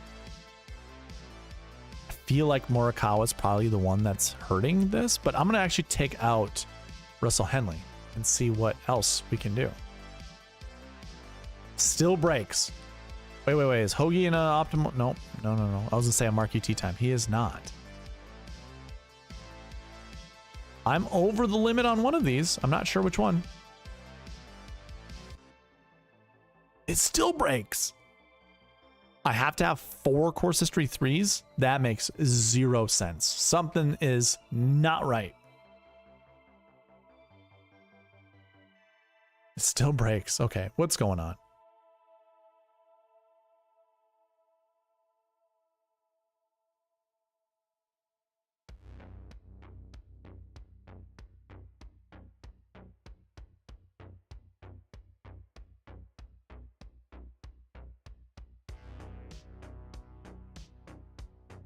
This makes no sense to me. None.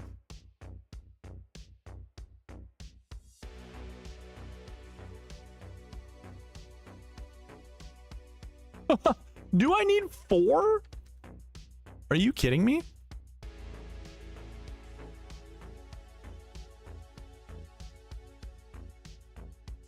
How many golfers are in that bucket? Course history 3. There's only 43. How in the hell do I need 1 golfer? I mean, it does say we need at least 1, or we should have at least 1, but up to 4?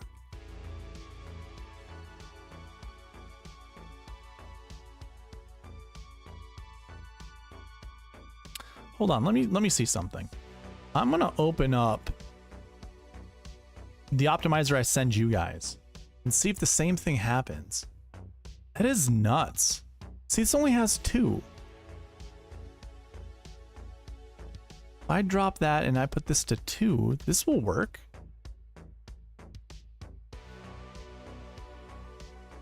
Yeah, so that works. What is going on? It's literally a copy and paste over from the other one. How is that?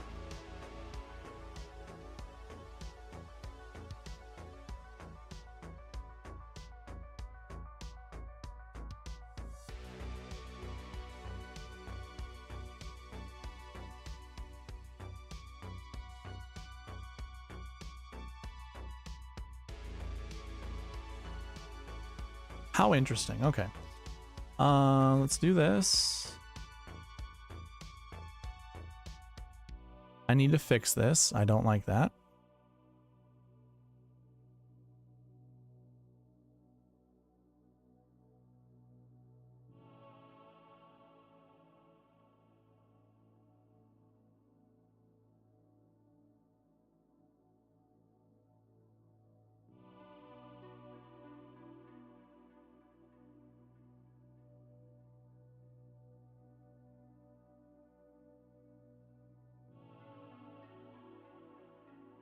I must have made an update somewhere.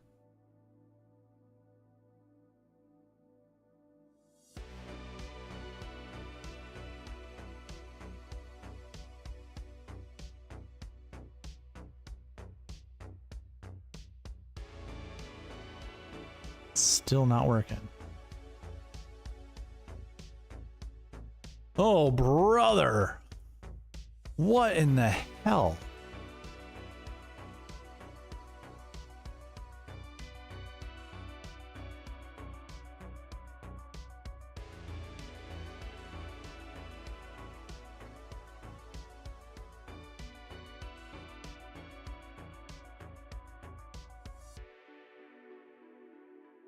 It's... I have no idea what's going on. None whatsoever. I know you guys can't see it on your screen, but...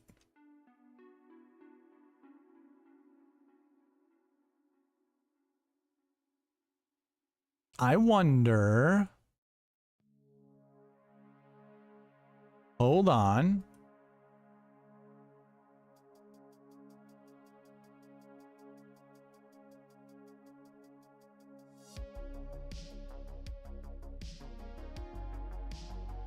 Huh. I might have to actually recreate this. So I'll be okay. What I did, you can see all these little buttons. Hacked your models since now I have all your info saved on my comp. Yeah, no, I didn't. I made sure to not have. I made sure not to save passwords or anything like that. What I ended up doing was these buttons up here, I went and copied them and put them over here in different colors, and that's what you see on the website. So I actually basically did a snipping tool, so then I could have it go on here, and that's what you see. These are those buttons right there. You see how that the black and the red matches the black and the red here.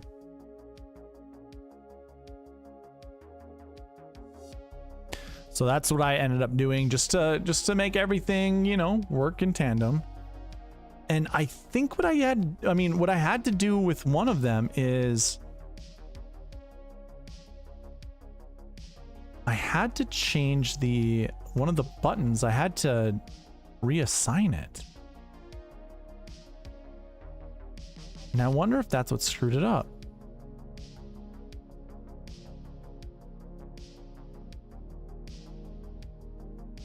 Anyways, let's move on. I'm gonna bring down the streaming one, and I'll just use the one that I send you guys. It just means I won't be able to send you an optimizer while I'm streaming. Not that I was looking anyways, but in case you guys wanted one, I won't be able to do one.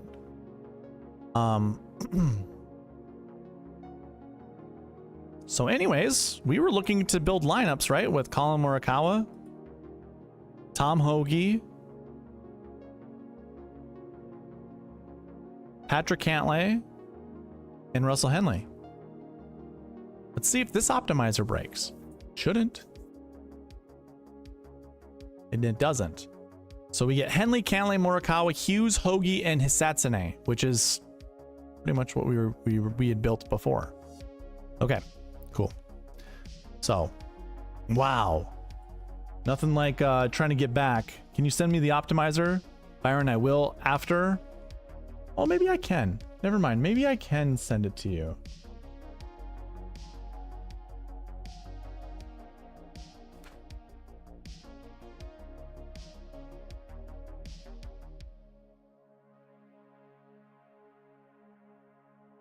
All right, Byron. Sending it through Discord. That it's processing. So you'll have to hold your horses. Okay.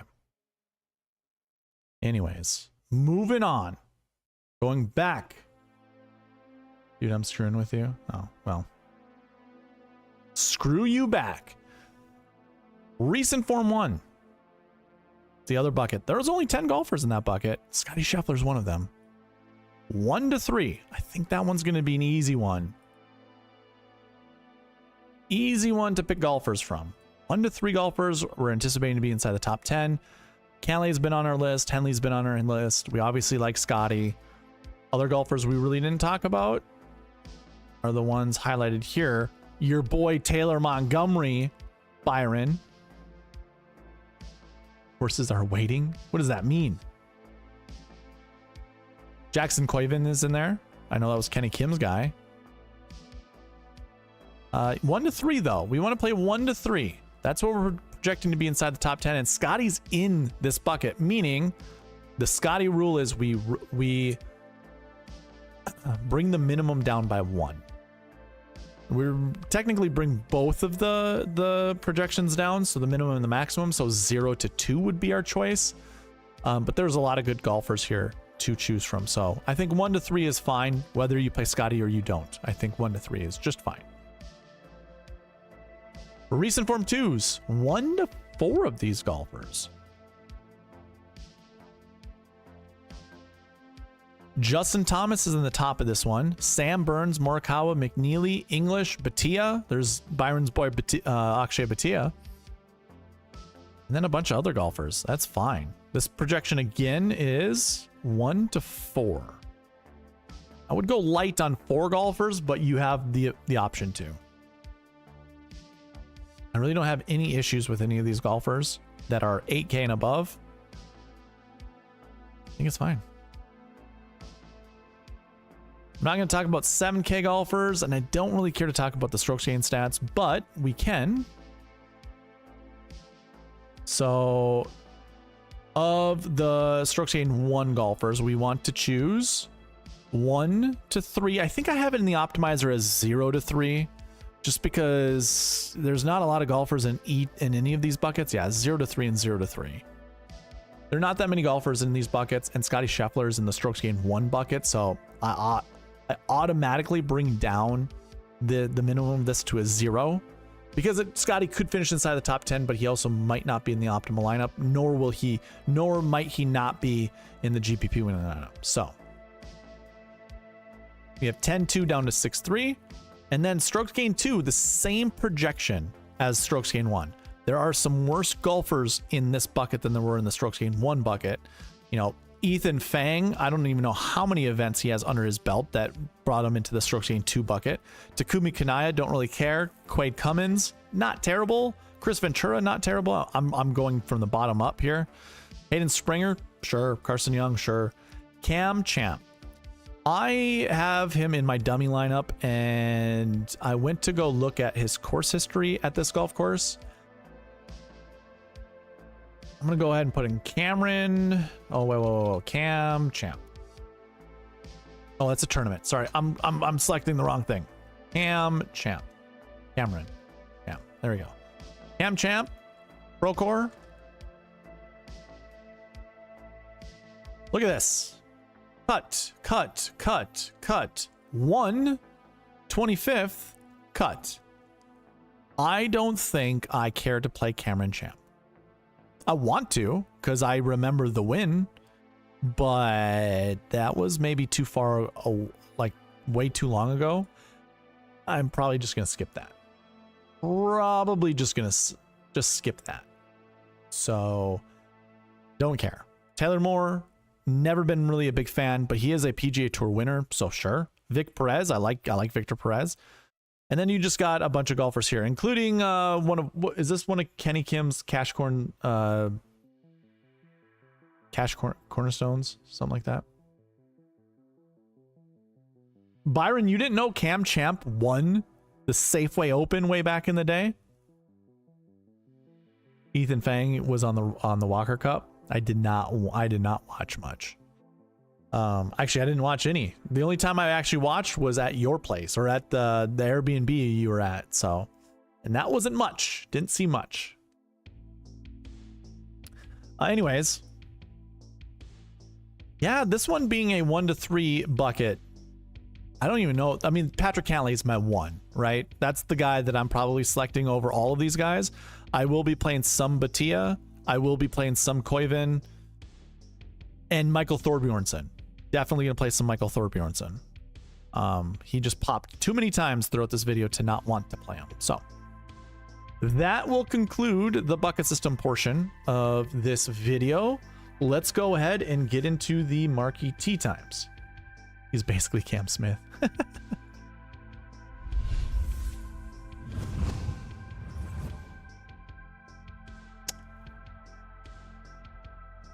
I get this and oh, did it already transition? Did I just not see it? The heck? Not even displaying on mine as being chosen. Uh-oh. What happened? My transition's not working. Here, hold on. Go here and now go here. There we go. Marquee Tee Times. Perfect. Okay. You can follow along with me on the cheat sheet. Here are your Marquee Tee Times for this tournament. These are the top 9 groups in the Procore Championship. Why this matters, I go over this every single week. And of all the tournaments that I have covered, dating back to, I always say this and I always forget. So let me go ahead and take a look. We're going to go Phil. Oh, Cameron Phil. Jeez, I better watch how I write that. Phil.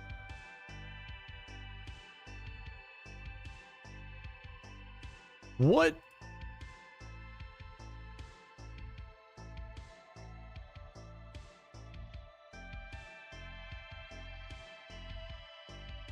How do I not have Phil Mickelson in here? This makes no sense to me. What is this field, I wonder? What is this field? Let's go PGA Championship.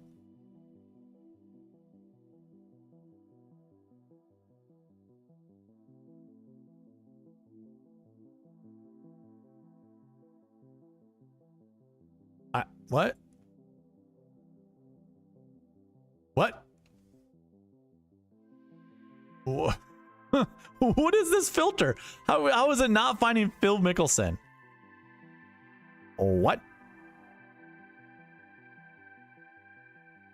Okay, I need to figure out what this filter is doing. It is just acting on its own.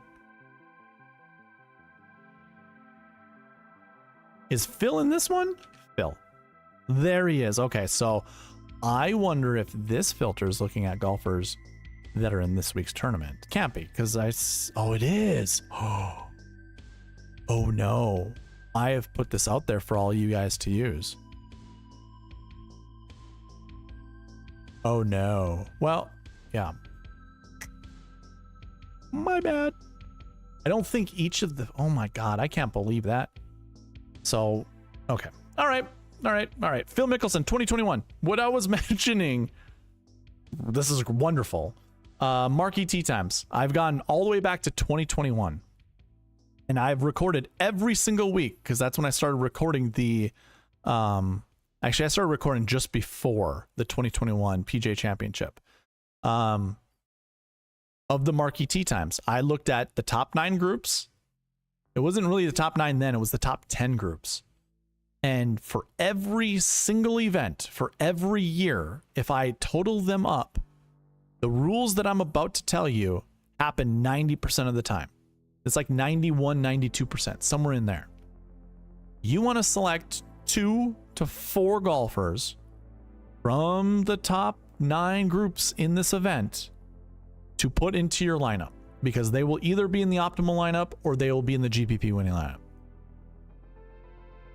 The other caveat, or the other rule that goes to that, is you do not want to play these golfers. You don't want to play 2 golfers in the same group. So you want to select 2 to 4 golfers and make sure you don't pair up golfers from the same group. So if you are going to play Russell Henley, that means you don't pair him up with JJ Spawn. So you would choose Russell Henley from group 1. You look at group 2, maybe you don't like anyone there. You look at group 3, there's Patrick Cantlay. You wouldn't then put in Gary Woodland with those 2 golfers. And then you could just stop there. Those could be your 2 golfers and you just move on. But we have other groups that seem pretty decent. So let's go over these groups, and I kind of messied it up a little bit. Group 1 is Scottie Scheffler, Russell Henley, JJ Spawn. I don't mind Scottie. I don't mind Henley. Scottie might be too expensive to put in the lineup. I'm still going to build lineups with Scottie. He was 14,400 at the PGA Championship, where the field was a little tougher. He still won that. He was still in the optimal lineup. He was still in the GPP winning lineup that won someone $1 million. I don't think there's an issue playing Scottie Scheffler at this event. Group 2 is Justin Thomas, Ben Griffin, Cam Young. I like JT the most. I think this is actually a really good golf course for him. But if you're asking me, like, how, if I had 100 points, what's my confidence in each of these golfers? And it has to equal 100. I would say it's probably JT at 40 and the other 2 guys at 35. I kid you not. Actually, that would be too much, right? It'd be 230. Yeah. Thomas at 40 and the other 2 guys at 30. Those are how I would actually weigh that out. So I do like JT a little bit more, but the other 2 are right behind him. So I personally would never anchor around Justin Thomas, but I might in a couple lineups, because I'll be building as many as I can this week, which the contests suck on DraftKings. Group 3, Burns, Cantlay, Woodland. I'm giving Cantlay a weighting of 50, Burns a weighting of 40, and Cantlay a weighting of 10. So I do like Cantlay over Burns, and Gary Woodland gets 10 points out of the 100 that I'd be using. McNeely, Batia, and Homa are in group 4. Batia would be my... I'd probably put Batia at 45, McNeely at 45, and Homa at 10. This is a tournament that Homa has played well at in the past. I'll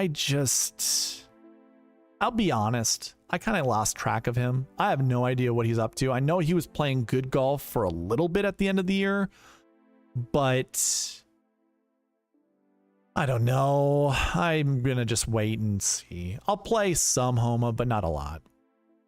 The group after that is Morikawa, English, and Webb Simpson. What a weird group. I mean, Morikawa and English is wonderful. Webb Simpson, is he a vice captain, or is he one of the assistants on the Ryder Cup? If so, I get it. I mean, that makes sense. If so, I get it. That makes sense. They did put all the Ryder Cup guys together. Is Gary Woodland also an assistant? Hold up. Wait a minute.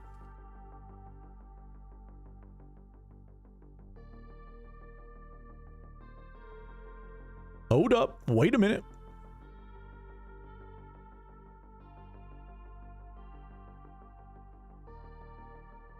Webb is, and so is Gary Woodland. Okay. Okay. I get it. I get it. I get it. You have your you have your assistants, your vice captains. Oh my God.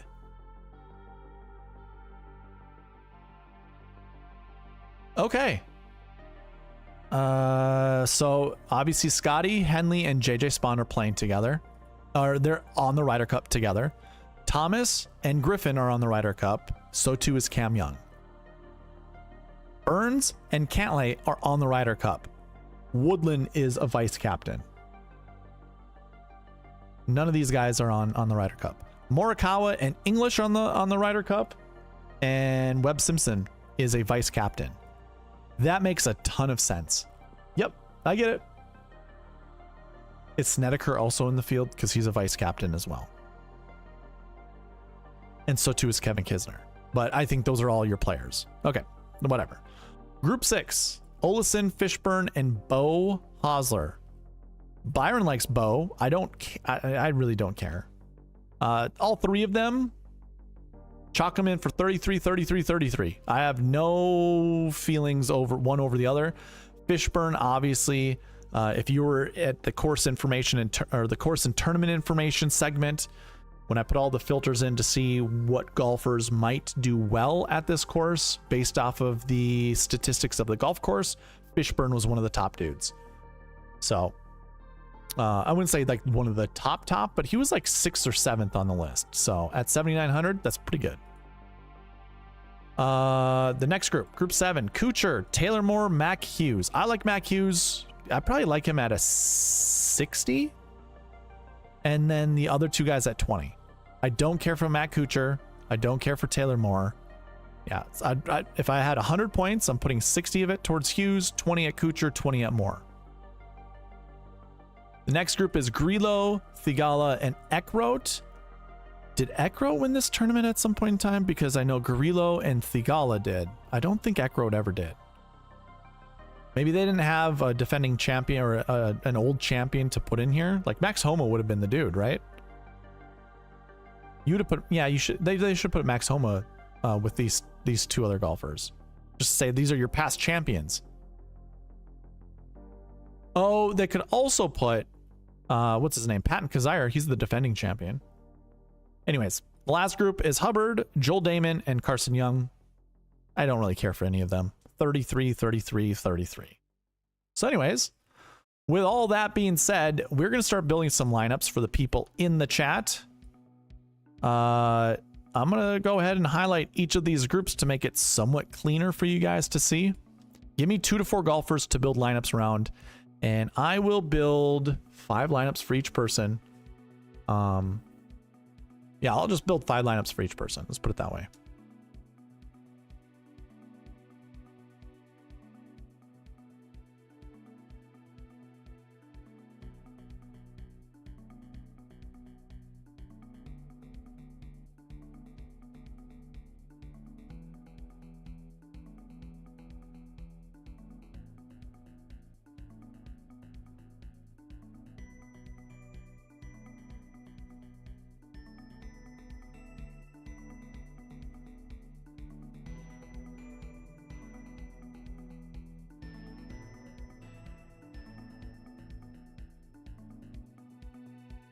Henley English, okay.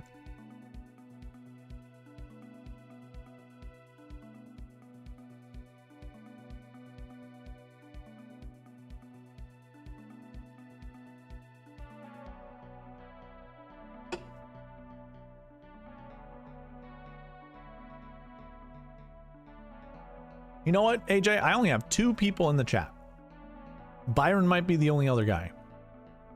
It looks like. Oh, there's Tim. There we go. All right, AJ. Henley in English. I am not going to bother with the timer. I'm just going to build you 5 lineups. Maybe I'll build you 10. First lineup, Henley, Cantlay, English, Grillo, Whaley, and Hisatsune. You know what? We haven't been doing this. I haven't done this in a while. There we go. Had to put the assassin in there. Byron wants to do Henley and JT. Okay. That is ballsy, pal. Henley, Cam Young, English, Fishburne, Echeverria, and Joe Highsmith. I don't hate Joe Highsmith. I don't like Joe Highsmith. Henley, Burns, English, Hughes, Roy, and David Lipsky. Lipsky being one of the dudes. What's going on, Shelly Harden? Lipsky being one of the guys that Kenny Kim likes. Bad. What's your favorite duo this week so far? I think mine's Henley and Cantlay, honestly. Henley, English, Thorbjornsen. There we go. We get Thorbjornsen. Woodland, it's fine. Keith Mitchell and Victor Perez. I like that lineup. That's a very good balanced lineup. 10, 8, 8, and 3 7s. It's a pretty common optimal lineup build. I like it. JT, Henley, English. Well, look at this, Byron. I didn't even have to. It just did it on its own. JT, Henley, English, Tom Hoagie, Chandler Phillips, and Isaiah Lisson-Salinda. Pretty good. Actually, I like that lineup. Next one after that is Russell Henley, Harris English, Grazerman, Hubbard, Taylor Moore, and Byung-Hun An. I like Benny An. I think that's a sneaky pick this week. Henley, McNeely, English, Fishburne, Roy, and Justin Lauer. Okay. Don't really care for Justin Lauer that much, but it's not terrible. Henley, Cantlay, English, Grillo, Seamus Power, and Chandler Phillips. There's been a 2-week layoff. I don't know if Seamus Power has been playing that much golf. He needs it because he always has to rest his back. He always has a weak back. Next one, Henley, Burns, English, Moore, Echeverria, and Chan Kim. I don't hate it. Lineup after that is Henley, English, Grazerman, Woodland, Mitchell, Hoagie. Ooh, that one is dangerous. Very, very dangerous. Oh boy. Oh boy. All screwy.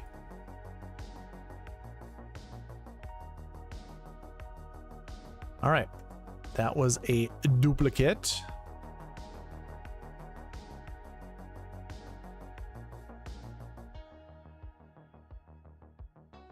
Okay. Cool. All right, man. Those were lineups for AJ. I'm moving down the list. What's the most important skill set here? Don't know much about Silverado. So what I did early on for the course and tournament information segment, I went to the strokes gain stats. Let me just clear everything out. And basically what I ended up doing is I went under the grass stats filter and I picked POA for my greens. I also picked POA for my fairways, although it doesn't really matter. I'm going to take the fairways out. Never mind. Let's take the fairways out. I'll X out of that.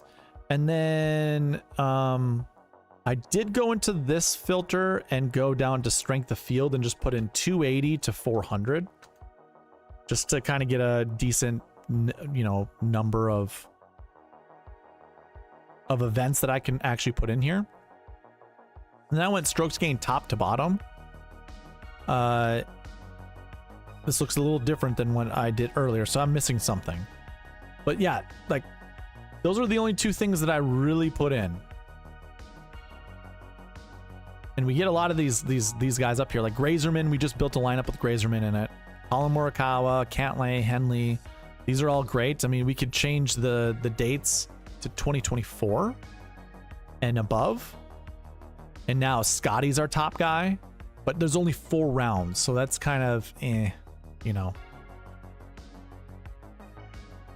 Let's see, what was the other? Maybe I didn't have the strength of field in yet.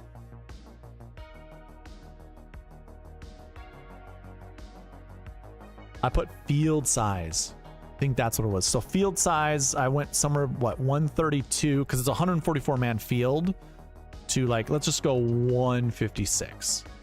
I did put 140. God, I didn't even, this isn't, these aren't the names either. I'd have to look back as to what I put in there. Look at that, Matt Kuchar's up there, Byron. And Taylor Moore. Webb Simpson, jeez. I wonder, okay, hold on. If I went to Grass Stats and picked POA for my fairways. Yeah, this is what it was. Okay, this is exactly what it was. I put fairways as POA. Jackson Suber's at the top. And then it's Grazerman. Cantlay, Scheffler, Morikawa, Fishburne. Like I said, one of our earlier filterings. Fishburne was one of the top dudes. And I mean, he finished inside the top 10 here last year, right? Third. Yeah, he finished third. Then you have Rico Hoey, which isn't a terrible pick either. Yeah, it's not terrible, dude. Grease Trap. This week is going to be so gross. So yeah, I mean, this is a way to filter down and try to figure out some of the best strokes gained total. Personally, I don't care if it's off the tee or approach, or I really don't care about those stats. I mean, I do. Off the tee matters to me more than any of the other stats, but just want to see good finishes. So what was the other thing that I put in here? Yeah, strength of field.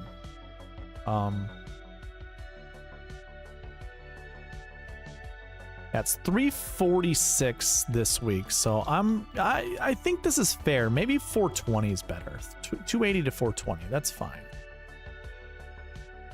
And when you do that, the grease trap gets highlighted even more. Actually, okay. And then there's Michael Thorbjornsen, like I had mentioned earlier.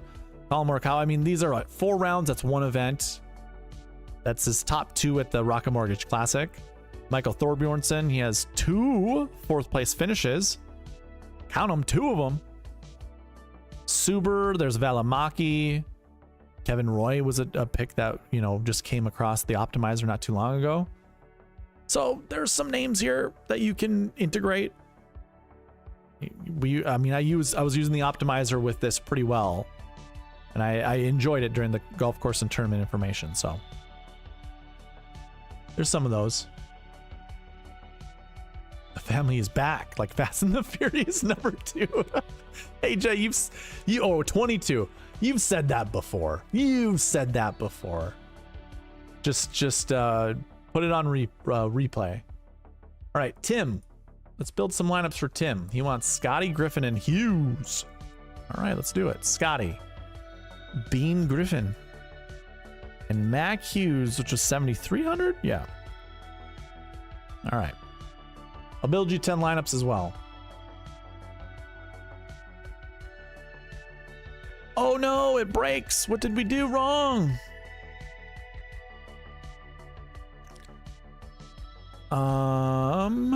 It's probably an ownership issue, is my guess.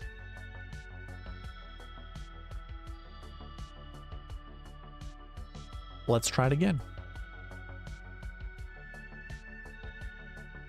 No, it still breaks. We got buckets. We got bucket issues. Group 1, Group 2, and Group 7, right? Yeah. Which one did we not want? So last year 1. But we have last year 6. Okay, hold on. We have to have a max of something around here. What's going on?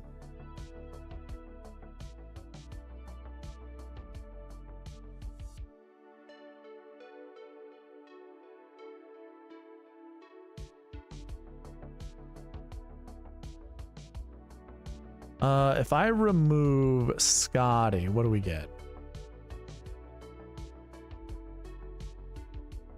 Well, it doesn't break. So we can't.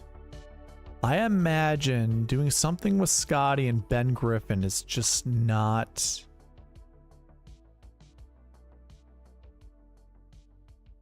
Wow.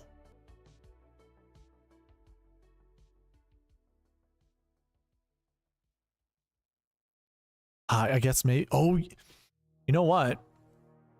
We don't have a 5K range, right? Don't. 14,400. That means you are left with 35,000. And if you split that up by 5, that's only $7,000 average remaining. You would need 3 6K golfers, I think, in order to make that work. So if I did that, let's see if I can make it work this way.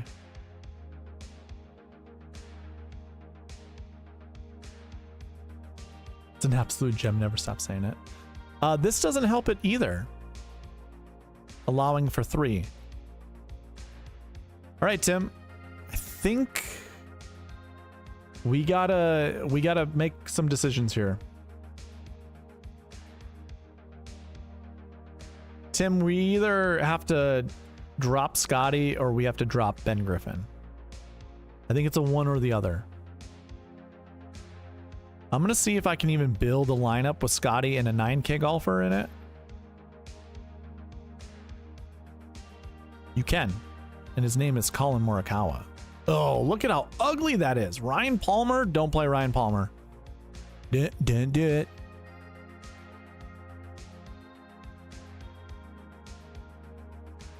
Okay, Griffin is getting cut. All right, well, I'm going to remove the 9K requirement. I just wanted to see if it worked. But so we're doing Scottie and Hughes. All right, 10 lineups. Ooh, the first one has Jackson Suber in it. Lovely. We go Scheffler, Grillo, Hughes, Whaley, Phillips, Carl Phillips, and Jackson Suber. I kind of already see I don't like how some of these Scheffler lineups look like. 3 7s and 2 higher 6s. Scheffler, Grillo, Echeverria, Hughes, Fisk, and Luke List. I've been locking Scottie all year, but I think I'm playing 0 this week. Yeah. All right, I'm going to take an audible here. I have to look at the 6K range to see if there's even remotely like decent golfers that I'd want to pair Scottie and another 9K with. So we have to like look down at the bottom. Jimmy Hardkay, Jimmy Knaus. I don't hate it. Ooh, Will Chandelier. Oh, Frankie Sappin. Dude, I want to go back to last year, the beginning of the year. It was like the American Express or the Sony Open. Just to hear Ricky Gaiman go, oh, Frankie Sappin, if you see his ball striking skills, he's gonna be like, he does that. He kisses his lips like a chef's kiss. I would love to go back that and just have that play on replay every single week. And don't get me wrong, Frankie Sappin comes from Stillwater, Minnesota, which is one of my favorite places to be. It's only 40 minutes away from me. One of my favorite cities to go to. I think that's where he's from. But to hear that is, oh my God, that's a gem. I enjoy that because how wrong he was. Will Chandelier, I bet Will Chandelier is probably not that good, honestly.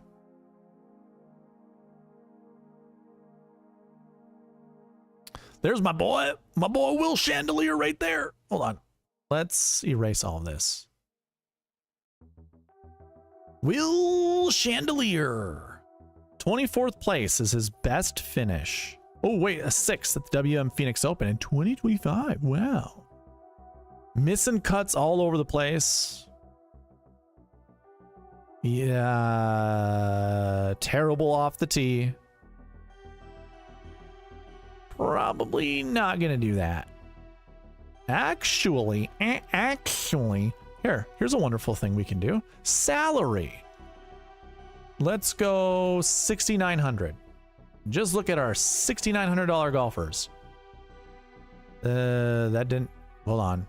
Hold on, just wait. So that didn't update this tool, but it updated this tool down here.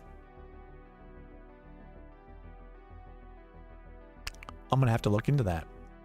That's probably a connection issue, honestly. Okay. So that one doesn't work. I mean, it works. It just doesn't work the way I want it to. I don't have this connected. I get it. Shoo. Oh, I wish I could. That sucks. I just want to look at my 6K golfers. Why doesn't it work?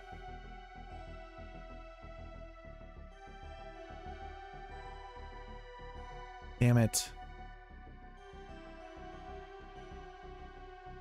Okay. I guess I'm going to go top and bottom and just look at strokes gained total and just see if there's a guide that has decent off the tee stats, and I'm just going to go from 2025. Yeah. Just this whole last year. I don't care for Ryan Palmer's good stats from 13 years ago. Let's see here. Not good. Ooh, we got one. Nick Watney. Okay. Scrolling on down. Campos won last year, and his stats are awful. Or he didn't win last year. He won the year before. Oh, yeah. Last fall. He won last fall, which I don't have on here. How about that? Let's do that. Never mind. Hold on. Just wait a minute. We'll go 1 year's time. There's his win. The Butterfish Bermuda Championship. Butterfish. All right. So actually, let's scroll down from here. Not good. I mean, okay, hold on. George McNeil. It's somewhat reasonable. Not good. Nick Watney, still positive stats. Okay. Johnny Bird. Same. Not good. No.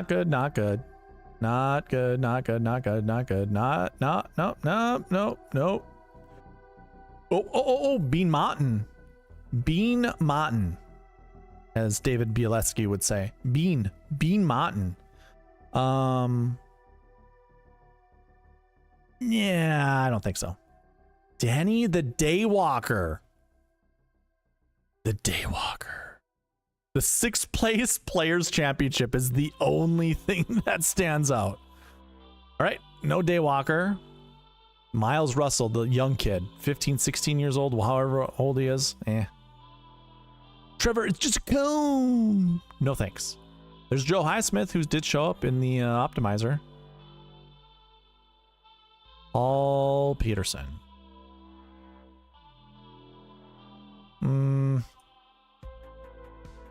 Henrik Norlander. Okay. But then now we're up to $6,700. So the moral of the story here is there isn't really anybody that's $6,500 and below that's remotely worthwhile. Definitely not like many clicks. Just like, so you said Chesson Hadley. Suber only one in the 6Ks, and he's 6,800. So like, if you look at the optimizer, how it's building these lineups with Scottie Scheffler in them, it's like 67, 69, which only leaves you that 75, 73, 72. How do you get up to the 9K range? Going from Scottie, like that's kind of the whole goal that I'm trying to do here, is trying to get a Scottie Scheffler lineup with a 9K golfer and at least 2 decent guys in the low 6K range. It's just not possible. None of these names down here, like, we want to be early with some golfers, right? So how about this? Let's do this. Oh, yeah. Okay, hold on. So you know how I was just kind of disappointed how the connection between the salaries didn't work out? Well, this is what we can do. We can go like this and go, just go 6,700 as the most expensive. Wait a minute. Oh, I see why it filtered out. Because whatever filters down here will filter up here. That makes sense. Okay. So what else can I do? Do I have tournament finishes? It's kind of silly not to have tournament finishes in here. I should. I need to have a position. I have a winning score, a cut score. I need to be able to filter by position. I can actually just go DK top 20. Oh, that's only for the years that I have DraftKings stats. Never mind. But I mean, it does work. I could do that. We'll do that for now. It's only in 2024. What? Oh. I forgot that I had the dates in there. Okay. All right. Well, hey, DK top 20s. So we can kind of see what their lead-in stats were heading into that event. That's all that this is here. No, never mind. That's not what that is. Damn it.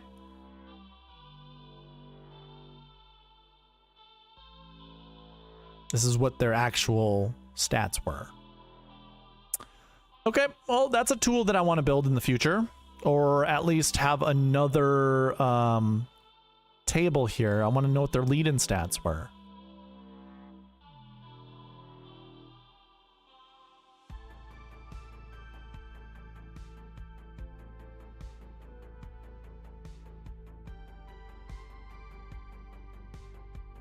I have an idea.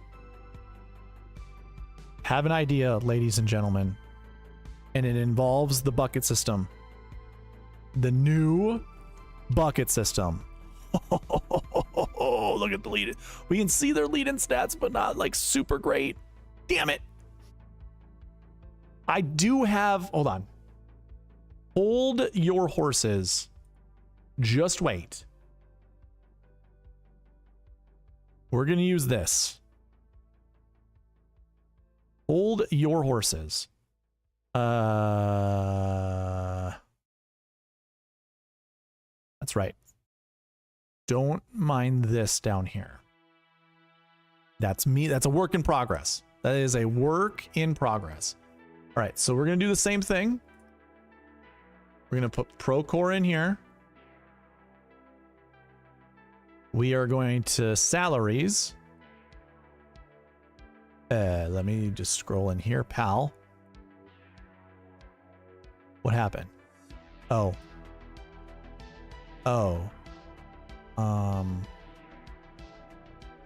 Okay, got it. Hold on. Salaries. These 6Ks. Now we come down here. We have our top 10s. And I need to put a view on this and go to selection. Yeah, selection. Okay. Hold on.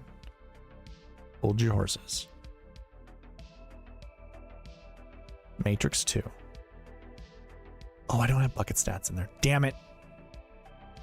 Bucket IDs, strokes. Wait. We did it. We're there. We got it done. We did it. Okay. We did it. This is what we're looking at. This is what I'm trying to, like I said, it's not completed. It's not on the website yet, but this is what I'm trying to do. So I kind of already have this figured out, right? We have finishing position here. So we can look at all the 6K golfers. These aren't their lead-in stats, damn it.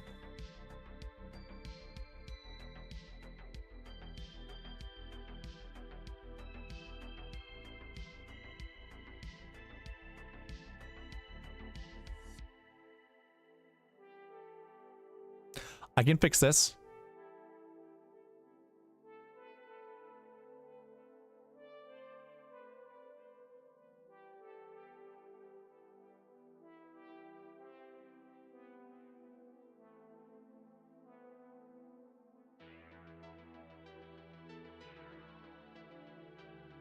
Why did I not know that?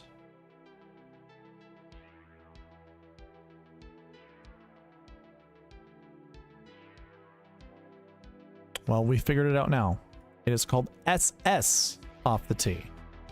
SS approach, SS around the green, and SS putting, not strokes gain putting. These are the lead-in stats for all these things. Okay. So off the strokes gain off the tee.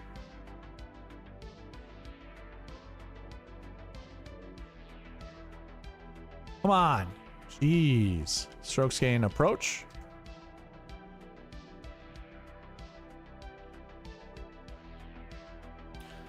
Strokes gain, I usually go ATG, I think. Not, I'll change it to ART or ARG. And then we put SS total in there as well. Total. And then specific columns. You want to make this all centered.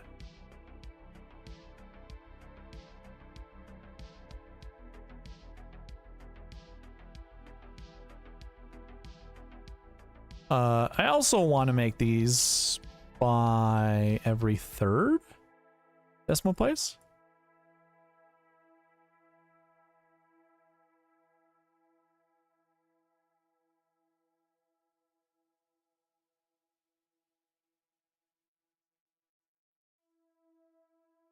Okay, that should fix that.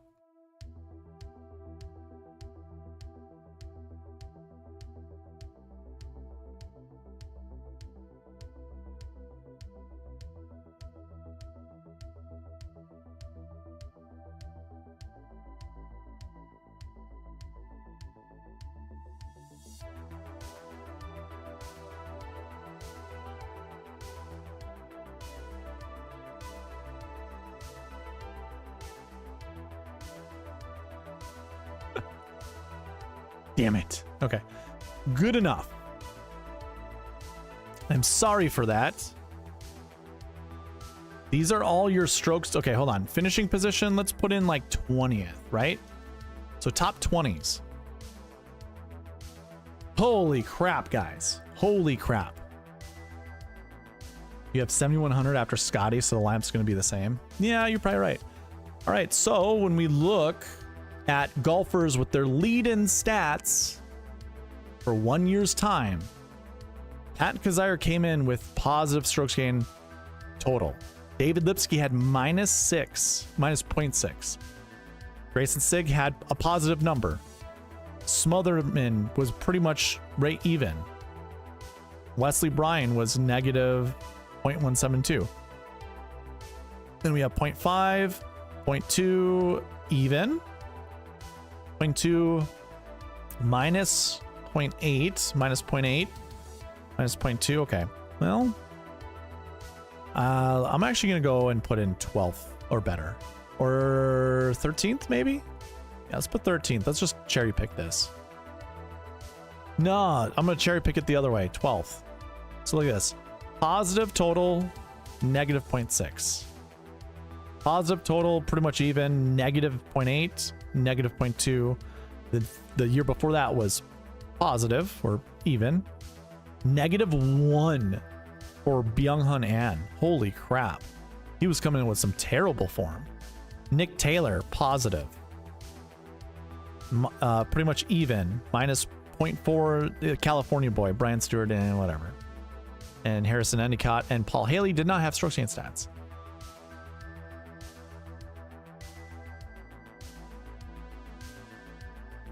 You know what? If I scroll down... Oh, never mind. I don't have those stats.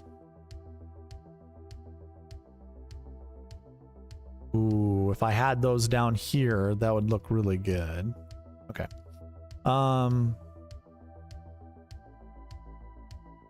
What can we glean from this?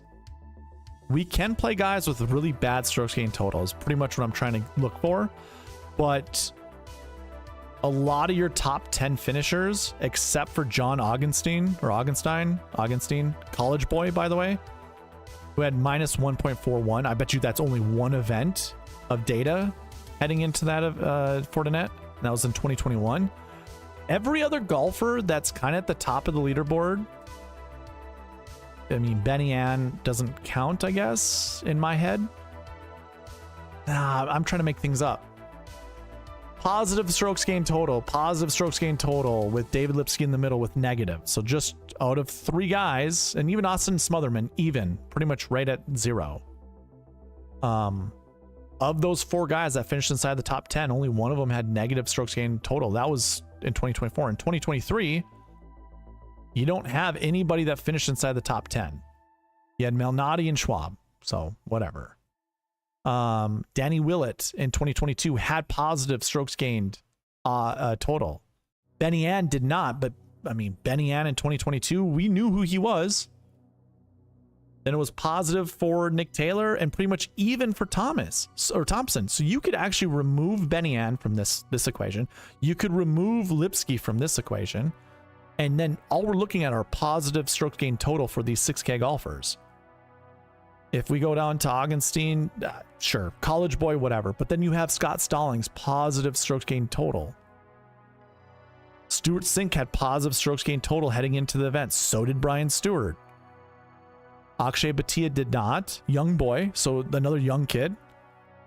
On, pretty much even. Positive for Knox. Like, look at that. I mean, the writing's kind of on the wall. Positive down here for Troy Merritt heading into the 2018 Safeway.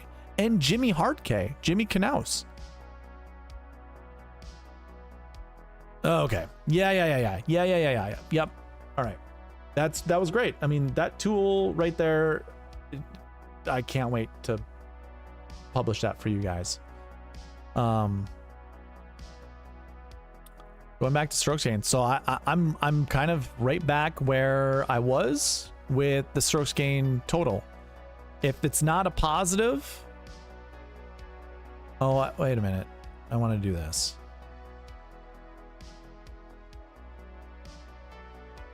Or a young kid. Or like a Benny Ann type of figure in here, but we're not finding them at the low. Like Ryan, hold on. We're looking for 1 year's worth of data. So I need to go back 9. Let's go like 9-1. That's fine. 2024. And because it's a year's worth of data, that's how my strokes gained stats work. A year's worth of data for the lead and stats. George McNeil's close. Jimmy Hartke, no thanks. None of these guys at -2 would I even touch. Hahn, no thanks. Albertson, no thanks. Anderson, no thanks. Endicott, no thanks. Onishi, no. Buckley, no. Watney, positive strokes gain. Johnny Bird, 0, pretty much a 0. I don't like this though. I don't like that at all.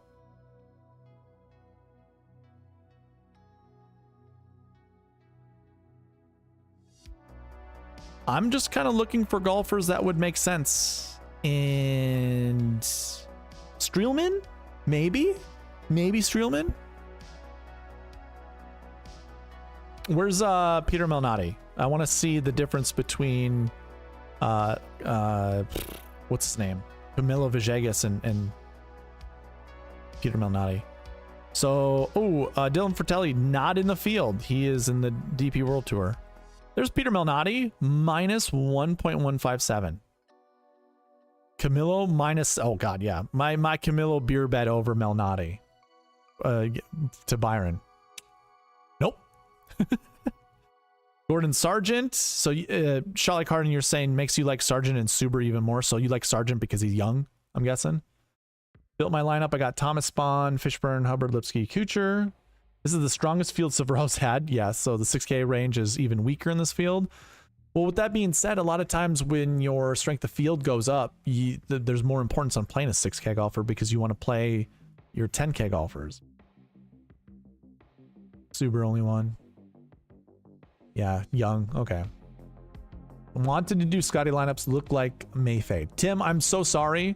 I went on this huge like deep dive of 6Ks. I totally hijacked your create build or create lineups segment. Let me just try to figure out what we can do here. By the way, we're already to 6,400. That means there hasn't been a single golfer except for Nick Watney, Kevin Streelman, and who was the other guy? It was right next to Nick Watney. Johnny Bird, but we're not playing Johnny Bird. So Nick Watney, Kevin Streelman, those are the only two guys that I feel comfortable with. It's crazy. So that's positive off the tee, positive approach, positive around the green, and positive putting, yet a negative total. That's called strokes gain adjustments.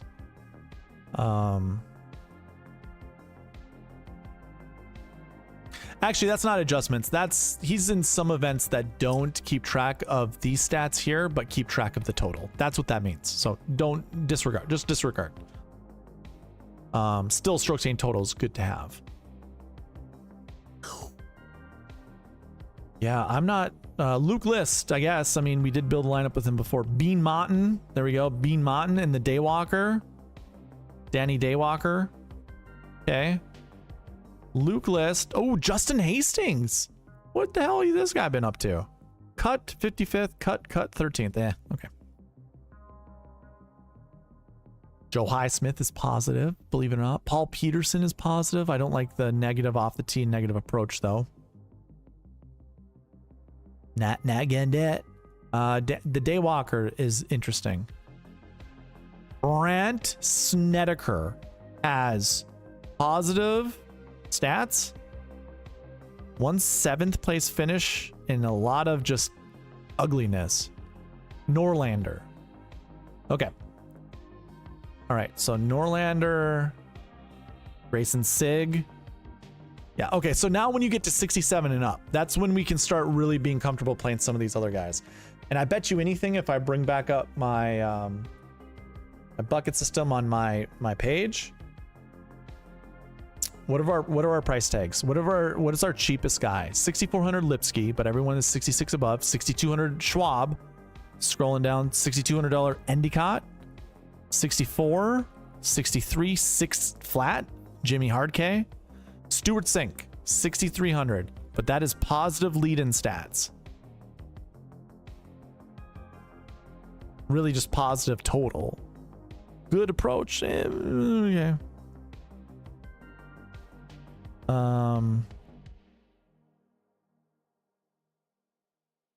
64. Yeah, so we don't really have that much of decent plays that come from past 6K golfers. So yeah, that's hard. Okay, hold on.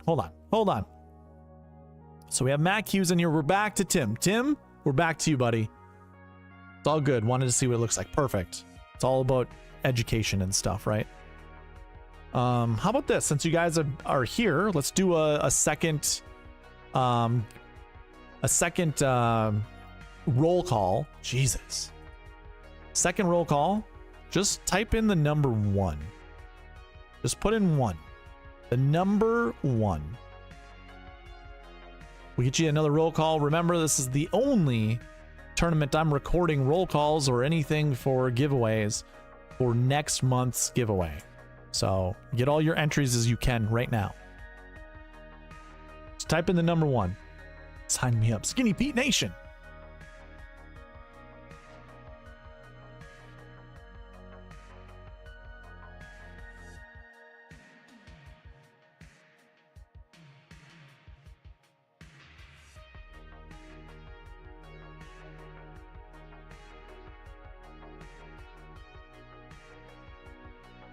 I'll get you guys in here a little bit later. Okay. So what we said, we're going to try with Nick Watney. We didn't say we're going to try, but I'm going to try with Nick Watney, the Daywalker, and honestly, I like Jackson Suber. So let's try with Jackson Suber. Or even Henrik Norlander. Doesn't really matter. I think both of those guys are decent plays. So let's try this with Scottie and Hughes. So that's 5 golfers that I have put in there. I might break the optimizer. I did not. So literally the best lineup that we can, or not the best. The the highest price golfer we can get in here is Akshay Bhatia at $8,700. With those three golfers right there. The three 6Ks. Meanwhile, let's take a look. Hold on.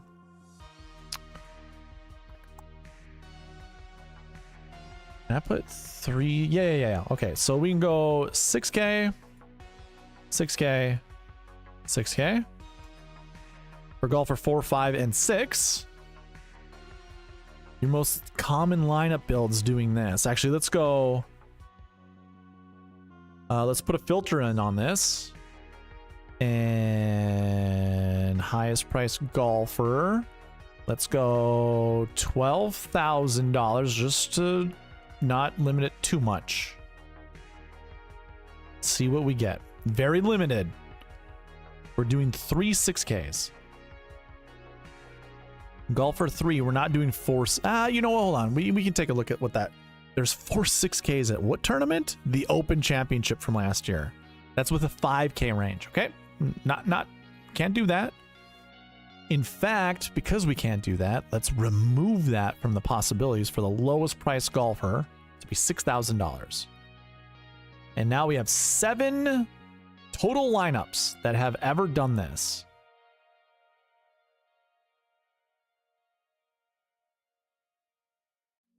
Okay, so we have the FedEx St. Jude, Charles Schwab, Genesis Invitational in 2025, and 2024 Memorial. Let's see if we can remember that. Charles Schwab, St. Jude, Genesis, and Memorial. Okay.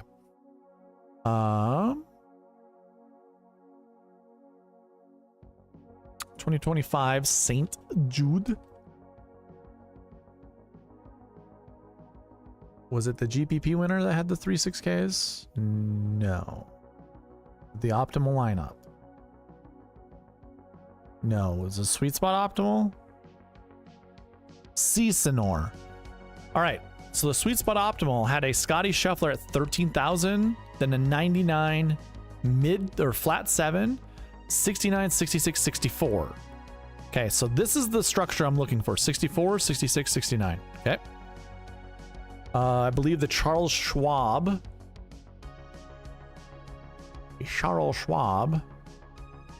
was the other one with 3 6Ks. Could be wrong. No, it was 2025 GPP winner and optimal. Got it. Your optimal. 63, 64, 67. $8,700 golfer here. That's 63, 64, 67. Okay. And the GPP winner? Ooh, 62, 67, 69. Wow. 2025 Charles Schwab. God damn, dude. Like, seriously, this tool right here is going to be so lovely. I want to see what those golfers' lead-in stats were.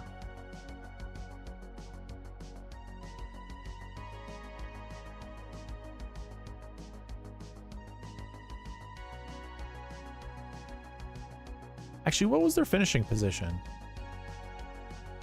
59th, 2nd, and 16th. Okay. So...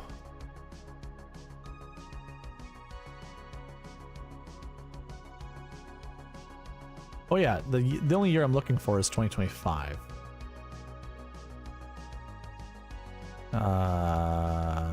60?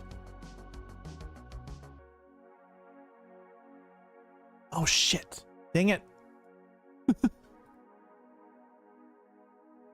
I need to use this tool.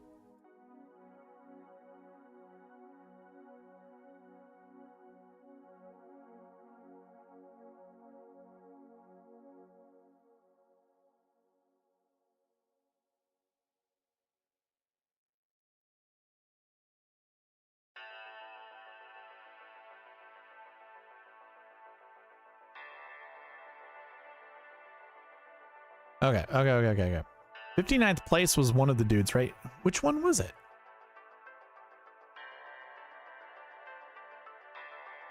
59th, Ricky Castillo. How many points? 53.5? Ugh. 53.5 right here. Ooh, can I? Oh, I can select multiple. There we go. Castillo. What else do we want to look at? Castillo, Schmidt, and Ventura. Got it. Ooh, I'm loving this tool. Loving it.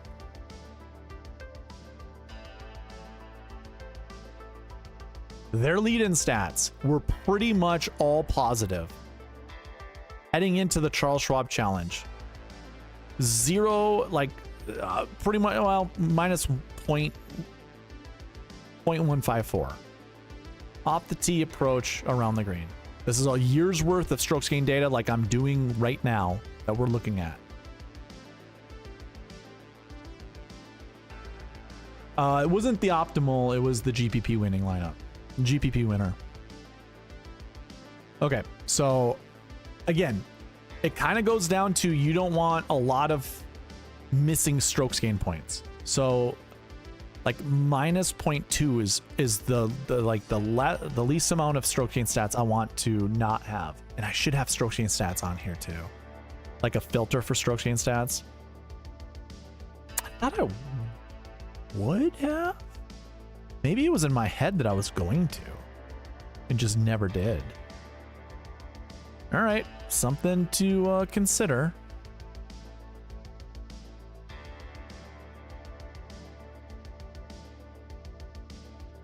Yeah, anyways. Dang, dude, I want, oh, if I could do a strokes gain total, oh, I should do a strokes gain total filter. Or just strokes gain filters altogether. I don't know where I'd put that. I could make another button, but then it gets kind of crowded. I don't think I want to make another button.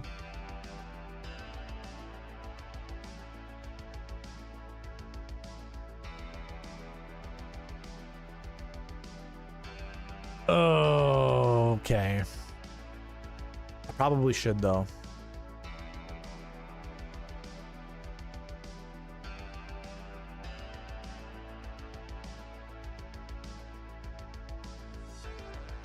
All right, anyways, we can eyeball this, right?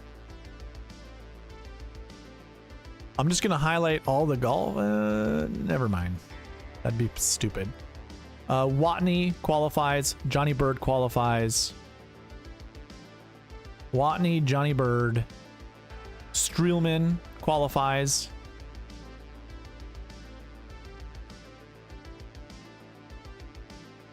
Luke List. So now we're up to 6,500. So the only guys down below, Streelman, Watney, and Bird, Johnny Bird. Okay, so yeah, that's almost impossible, right? I guess instead of the Daywalker, let's instead do Streelman. That seems pretty reasonable, right? I kind of like this. I think this is the only reasonable. Let's see what it does. This might be the only reasonable way to do a Scottie Scheffler, and it breaks. We probably could have seen that happening, right? So, oh, I'll take Suber out. Let's see what it gives us. Maybe it'll do something okay. It didn't. Gave us 3 7K golfers. I'm gonna make it force it to do 1 9K. Let's see if we can get away with it. We can't. Okay, no 9K, maybe an 8K.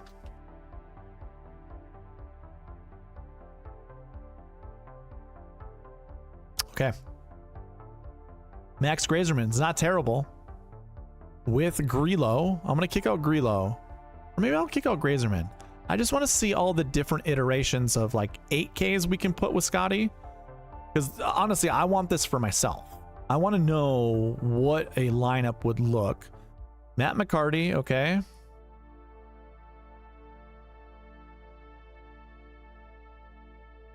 Thorbjorn, I don't mind Thorbjorn.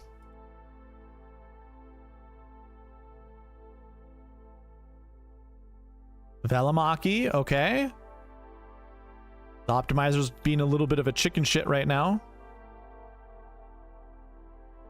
Koiven, got it. Okay, so we can do Koiven.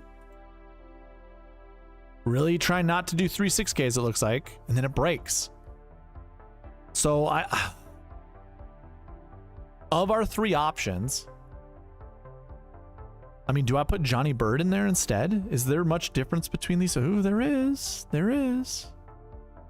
Hold on. Hold on. Hold on. Oh, I don't want to put 2 negative guys, though. Those are 2 negative off the tee guys. But there you go. Now we have this.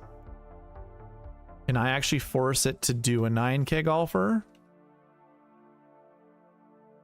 This is sad. I'm not lying. This is kind of... Okay, here we go. Finally, we get a 9K golfer in there. And it's with Henrik Norlander, which is a good choice. So we can do a Johnny Bird and Streelman lineup. Both of them have negative stats, right? Johnny Bird had negative stats. Yeah. Which is fine. Maybe Watney Bird? Think we can do a Watney Bird lineup? Probably not. I think Watney kind of... He hits one of those buckets that we want. And I think that might get it over the threshold. We can try. Okay, basically get the same lineup. Yeah, it is the exact same lineup, right? So there you go. I mean, we can probably do different iterations of like not have Henrik Norlander in there.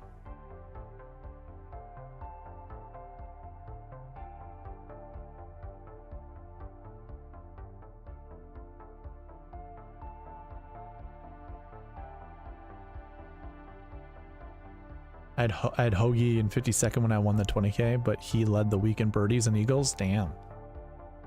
Okay, so still Colin Morikawa. Let's try not to have Colin Morikawa in there. I mean, Morikawa's a great choice. Mav McNeely. Okay, so we got another choice of a 9K golfer. And then it breaks. Yeah. So there are no good options with Scottie Scheffler. And trying to get like a 9K golfer. Let's put it that way. That's all that I was trying to do right there, is try to get Scottie Scheffler with a 9K golfer.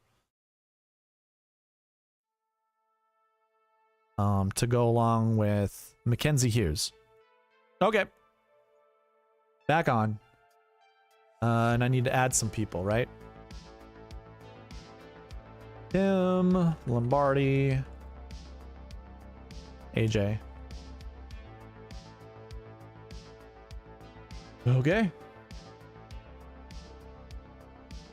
Yeah. Oh, hold on. Timeout. Just wait. No, don't do it. Ryan Palmer. Ugh. I have the 9K selected still. Frankie Sappin. Ooh. Oh, Will Chandelier. Hey, I don't mind Will Chandelier. Okay. I just wanted to see what other 9Ks we could do.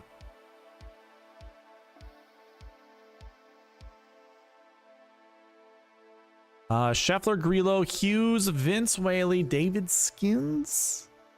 Sure. Sure. Scheffler, Fishburne, Grillo, Hughes, Brian Campbell, Adam Shank. Nah. Did Palmer make a cut this year? I don't think so. Actually, I think no. There was one that was close. Jeremy Paul. Jeremy Paul. Sorry. Let's not. Let's not and say we did.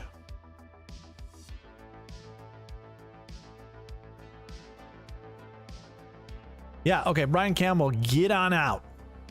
Get on, get. The Daywalker with Grayson Sig. Gary Woodland. Okay, hey. Not terrible. Not terrible. He might have made it at the Charles Schwab. I don't even think he did. Scheffler, Grillo, Echeverria, Hughes, Spence. I'm just going to build these lineups for Tim because I've been sidetracked a lot trying to build lineups for Tim. And then I'll get into that. I'll look. I'm not saving any of these because these are all gross. Not even, I'm not even remotely interested in any of these low 6K golfers that aren't named Nick Watney, Johnny Bird, or Kevin Streelman. So I'm crossing these guys out. All right, here's the lineup. With Snedeker, oh my God, why? Optimizer is just giving me bullshit tonight. Mullinax, I'm going to bring back Mullinax. I have no idea what his stats look like. I don't think they're positive because he's right next to Luke List. I would have seen the name and I would have said something. Lonto, sure. With Echeverria, I do like Echeverria. That's too much Grillo. We don't need that much Grillo. Take him out. Yeah. Scheffler, Thorbjornsen, love it. Hughes, the mustache. Oh my God.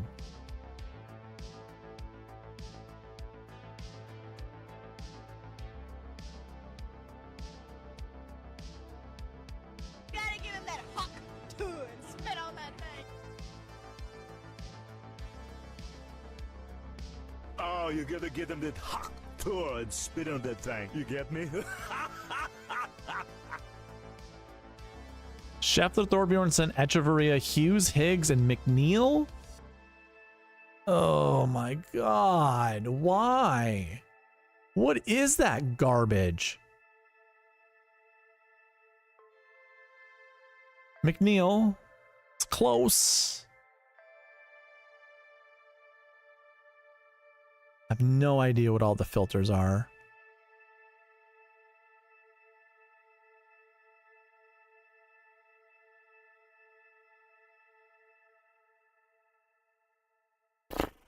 Man, McNeil, yeah, not great.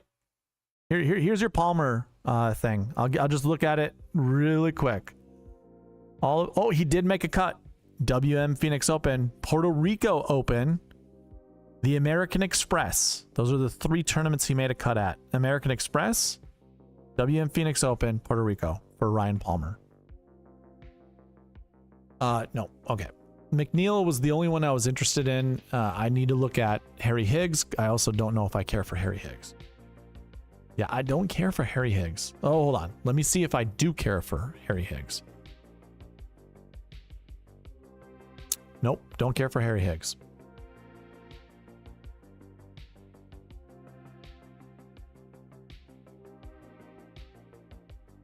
I remember watching Harry Higgs at this event. I think it's when he got his albatross. He was playing such bad golf until he got his albatross, and then he just I don't know if he made the cut. I think he still missed the cut with an albatross. He walked around so frumpy, like it's terrible. Harry Higgs. Oh my God, these Scottie lineups are awful. Awful as in, like, why is it doing this? Where it's giving me all these low 6K golfers.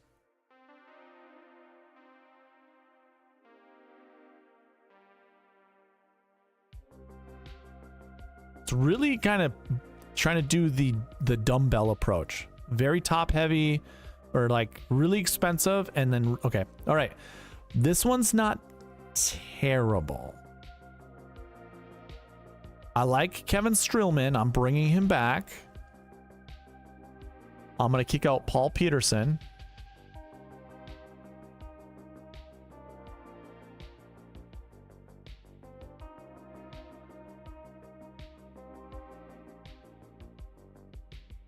Chad Ramey.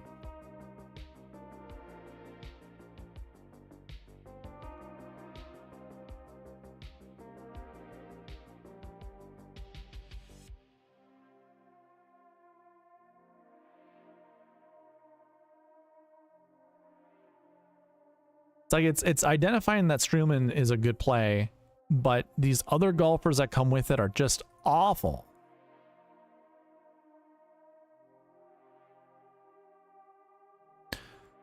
Nope, not doing Patton Kizzire.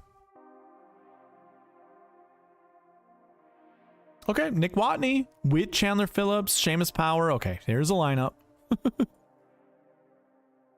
These lineups are rough.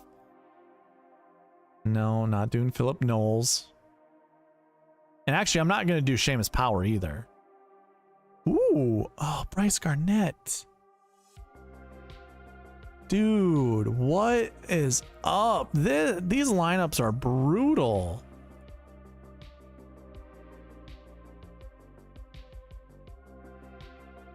Oh my god. Kizzire did okay his last start, I think, but he was bad all year. I know. I don't know. Ooh, John Pack. How old is John Pack? His lineup's pretty solid. Is he one of those young guys? 26 years old? Okay. Sure. Yep, I'll save that one. Young guy. John Pack. Not doing Anders Albertson.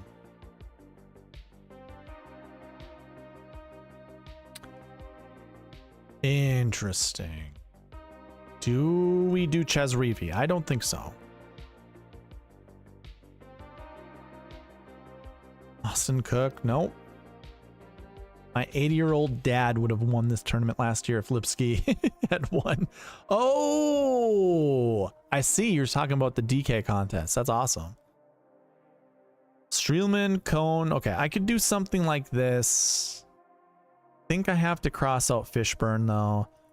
I got to cross him out. Probably cross out Echeverria because this is just way too much ownership for these guys. I'm actually going to cross out Cone and bring back Streelman and try this again.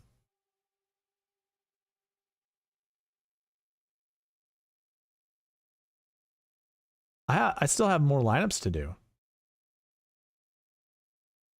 Troy Merritt. No. I mean, it's decent. I don't mind Cristobal Del Solar just to have like as a maybe. Okay. Okay. Yep. I don't mind that. We'll do that.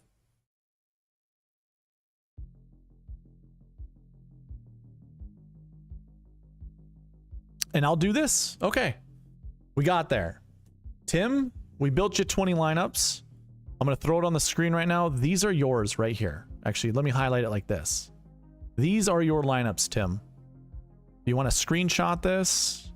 Be my guest. I would suggest maybe requesting the optimizer and trying to mess around with it yourself, because obviously my deep dives, you know, took some time and didn't really get a very good didn't really give a good look on everything. I want to bring some guys back, but who?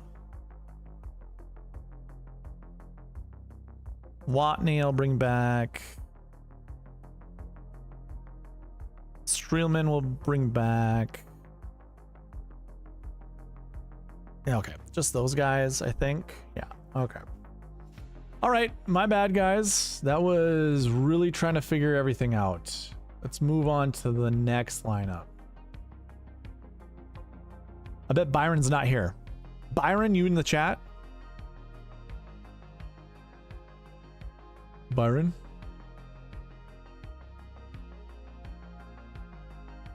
Oh, my optimizer didn't send to you. Okay.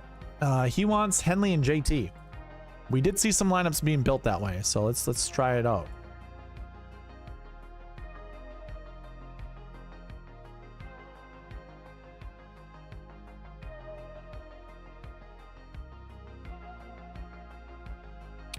There's Byron. I heard Cristobal Del Solar. Hope you're not far back in the past, because I did mention him about 2 minutes ago. JT Henley Thorbjornsen, Grillo, Whaley, and Hayden Springer. That's pretty solid. I think what I want to do is put everyone at I'm gonna put everyone at 20%, 18%. Nah, hold on. Just wait. Just wait. Just wait, you say. We're gonna go with max. Like this. And then I'm gonna go minimum like this.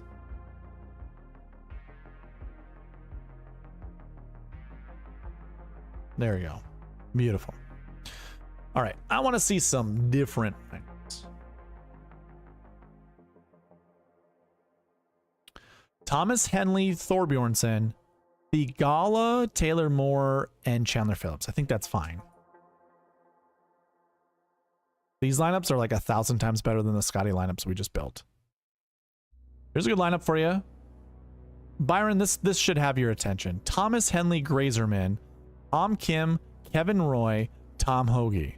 Roy might not have been in your pick of players, but everybody else I think you've talked about in a positive light or expressed interest, especially the grease trap. Okay, so we get Kevin Roy again. So Thomas Henley, Olesen, Taylor Moore, Roy, Tom Hoagie. I'm going to bring back Hoagie and take out Taylor Moore.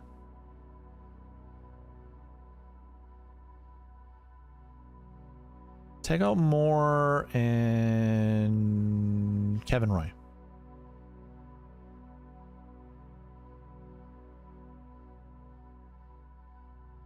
I'll even take Roy. Okay. Well, I just kicked him out. Thomas Henley, McCarty, Thigala, Eric Cole, Carson Young. Well, if you wanted to be contrarian, I mean, who's playing that lineup? Nobody. Shamo, I don't think so. Thigala has good course history, but been bad. Yeah. Throw Mackenzie Hughes in there for me too, please. Okay. JT Henley, McCarty, Perez, Eric Cole. We're not doing Harry Higgs. Don't do Harry Higgs. Out on Thigala. Okay. Well, this is an interesting lineup. Thomas Henley, McCarty, Benny Ann, Joel Damon, Eric Cole. I'm going to save it for good vibes. You said throw in Mackenzie Hughes. We have him over-owned because we locked him in, so we'll fix that. We get Thomas Henley, Thorbjornsen. You said out on Thigala. Ooh, Chris Ventura popped up. Ooh.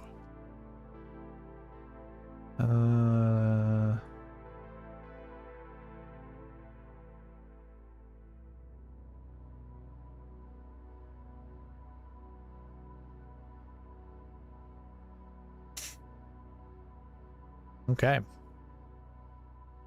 JT Henley, Thorbjornsen, Mackenzie Hughes, Max McGravy, and Chris Ventura. I mean, sign me up for me. I like that lineup.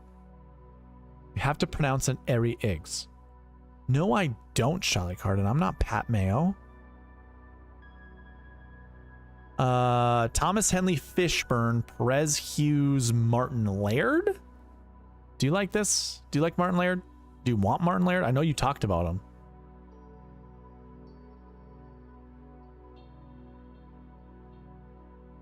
I'm going to save it just for S's and G's. Thomas Henley, Olesen, Benny Ann, Mac Hughes, Tom Hoagie. That's close. That's close. I don't know how you feel about Benny Ann. That's close. Ooh. Oh, and then Scott Piercy has to ruin it. Look at this. JT Henley, Batia. I bet you that gets you cooking, right? Laird is a sneaky option. Then it goes Victor Perez and Hughes. Ooh, that would be good if it was like Streelman or like Nick Watney down there. Thomas Rosenmuller. It's the Rotten Bottom, right? Or Rotten Bottom was the Rookie of the Year. Thomas, Henley, McCarty, Gim, Hughes, and Rottenmuller. Nah, let's not. Oh my, I bet on all of those, all three of those guys. Zach Blair, you guys were talking about this in the Fantasy Golf Degenerates. Max McGravy wasn't on your bingo card, but okay. Throw that out there for good vibes. See what else we can do with Mac Hughes. David Ford. Someone mentioned David Ford in your guys' podcast. But do you like Keith Mitchell and Gary Woodland? Piercy is a major prick. Yeah. Yep, I agree.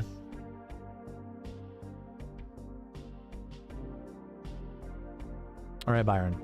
I don't know if you want the combo of Woodland and Mitchell to go in a lineup like this. Do you want me to try to save David Ford? I can come back and try to put him in a lineup. Matt McCarty. You got Quade Cummins and Doug Gim. Yeah. That's the worst lineup of the bunch so far. Yeah, I agree. Takumi Kanaya. I'm just gonna... I want Akshay to be in here. And is Streelman just dead? Can we not put Streelman in a lineup? We'll bump him up to 5%. And I'll bump up Nick Watney to 5%. Let's see what we get. Let's see what we get. There's Streelman. Ooh, what do we feel? How do we feel? How do we feel? JT Henley, Batia, Vic Perez. We could probably change Perez. Perez could be someone else.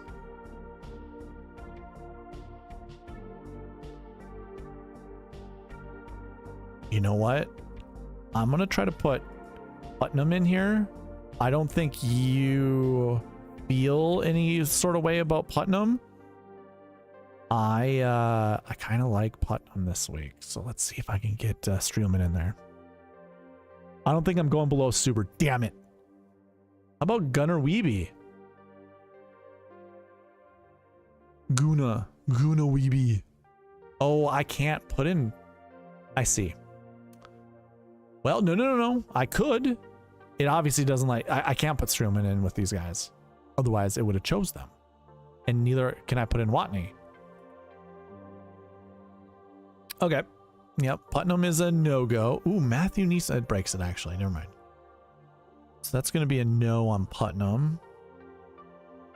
Will it put Echeverria in there if I bump up the ownership?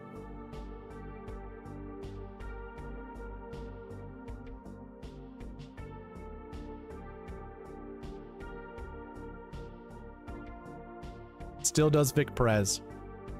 But since you said not gonna do anything lower than whatever. 10-10-7-6-6. Could we do something like that? Ooh. There's my boy Nick Watney. But you said no, not gonna do it.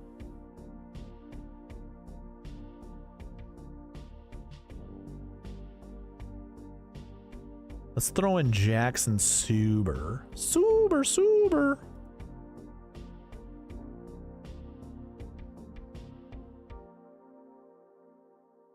You just to make you go to bed with a sour taste in your mouth. Oh, I read it.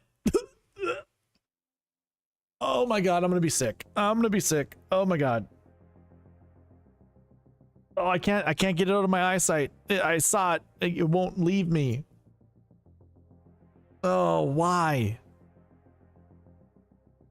Oh, why? Hey, this is a sweet lineup. I'm saving this one for you. All right, moving on. I can't believe you're doing this to me. I can't believe you're doing this to me. Oh, hold on. Wait a minute.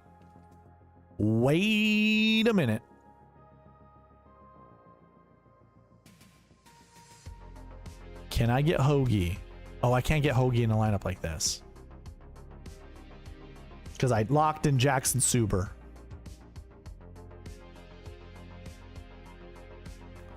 God.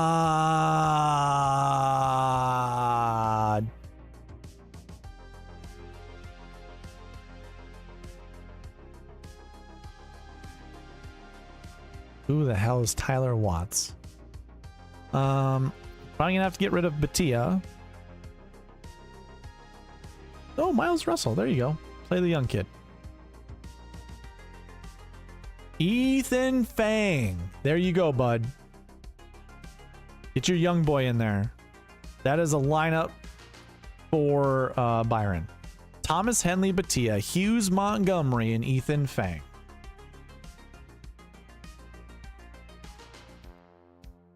I like that as a GPP. And then it breaks. But if I take out Batia, what do we get with T-Mont? It breaks.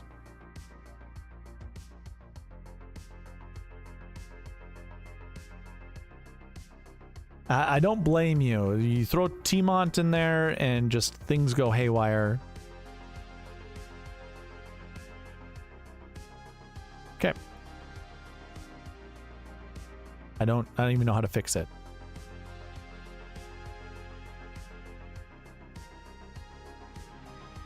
I'm not even gonna try to attempt to fix it. We built you your lineups.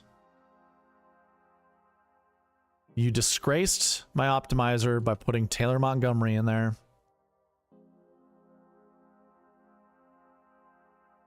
Some people you just call friends and they just take advantage of you. Those were GPP winners. But when it breaks after a couple lineups, it means you hit nuts. Sometimes it does, yeah. Oh my god.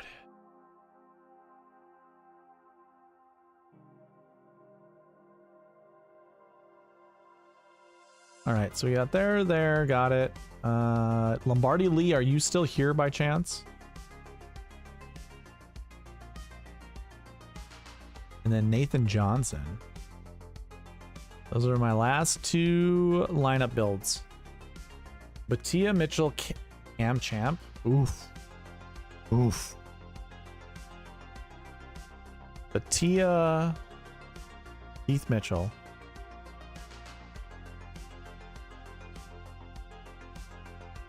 Cameron Champ.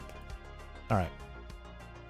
I'm gonna take kind of a cop-out method here. Oh, you are here. There we go. Perfect. All right, here we go. Tell me who you like and who you don't like. We go Cantlay, Griffin, Batia, Mitchell, Champ, and Echeverria is the first one. Cantlay, Morikawa, Batia, Mitchell, Sahith. Do you like Sahith? We might have to kick him out. I think we just built that one, right? Yeah. Let's kick out Cantlay for the time being. See what else we can get. Griffin, Morikawa with that same group of players. Batia, Mitchell, Champ, and Echeverria. I do like Echeverria this week. Let's take out Ben Griffin.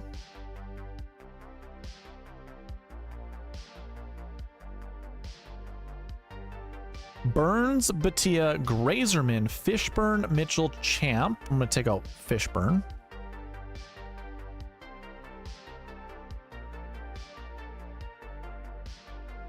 Young, Morikawa, Batia, Mitchell, Thigala, and Champ. You do like Thigala? Is that what that yes means? I'm actually going to remove him. It's probably more Thigala than I'm comfortable using.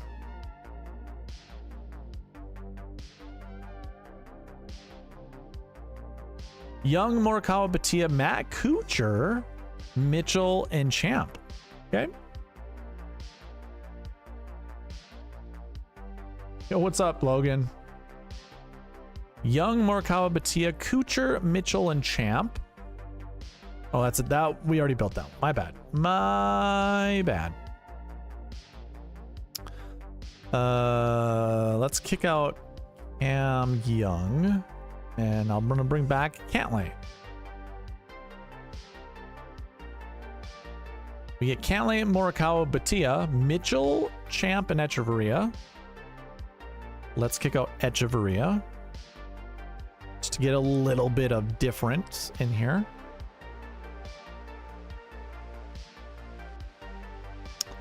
Cantlay Morikawa, Batia Mitchell, Champ, and Vince Whaley. Ooh, I like that lineup.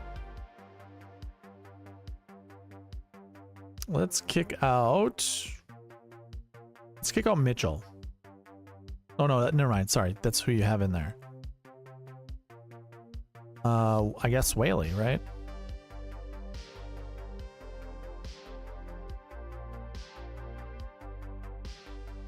Been busy deep in the weeds of DFS NFL, but I'm playing some this week. Some golf, you're saying? Cantlay Morikawa, Batia Mitchell, Meisner. I like that lineup. That's a good one. Me likey. I guess we kick out Cantlay.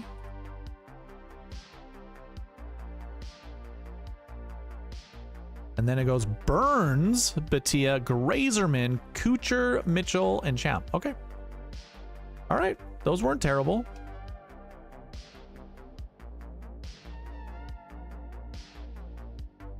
Okie dokie.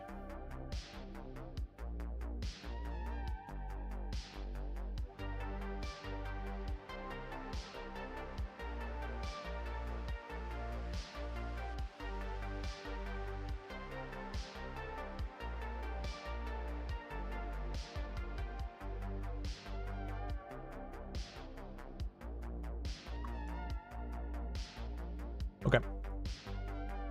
Yes, sir. I won a ticket for this event weeks ago. Oh, the Ace event. Can I submit a core of 3? Yeah, that's fine. Scottie and Michael Thorbjornsen. Okay. I actually am very curious as to how these lineups are going to be built for Mr. Nathan Johnson. There's probably some percentages that need to go down.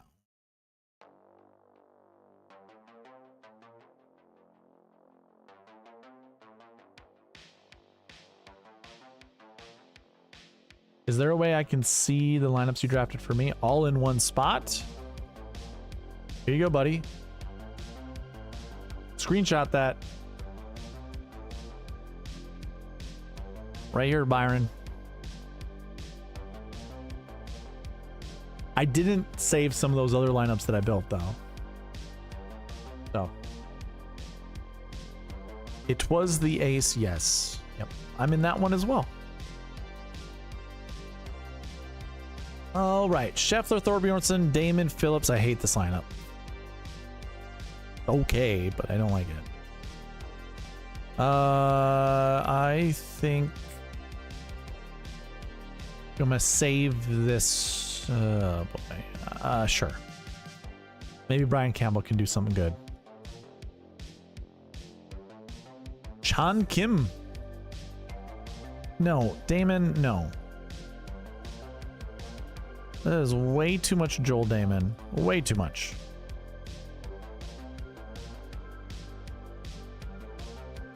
Ooh, Lipsky. Not doing Harry Higgs. These Scheffler lineups are so freaking... They're so annoying. I just want to see something good. Okay, this one's fine. Scheffler, Thorbjornsen, Moore, Power, Highsmith, and... Danny the Daywalker, but Shamo, I'm kicking out. Suber, Luke Clanton, and Colin, love it. Byron watching those T-Mont lineups. Scheffler, Thorbjornsen, Carson Young, Phillips, Lipsky, and Paul Peterson. No thanks. Ooh, thank you. Matthew Rydell. Okay. Sure. Scheffler, Thorbjornsen, Roy, Young, Lipsky, Rydell.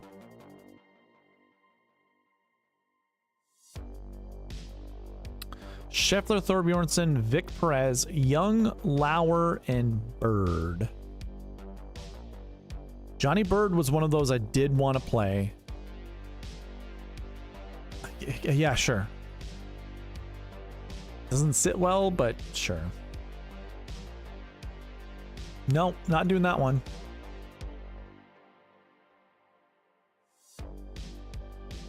Three 6Ks. Almost, but that is awful. I don't want Snedeker in a lineup. Holy. Oh my god, these Scottie lineups are so awful.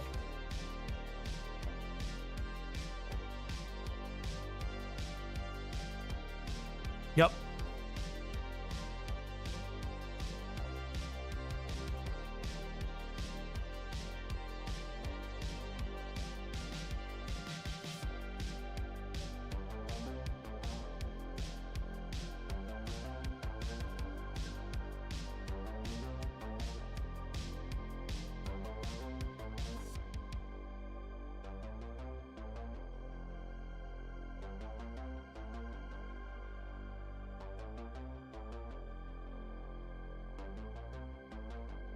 I mean, I'm not even maxed out on some of these 7K golfers. What the hell? Here's a decent one. With Carson Young, I don't know if I really care for Carson Young.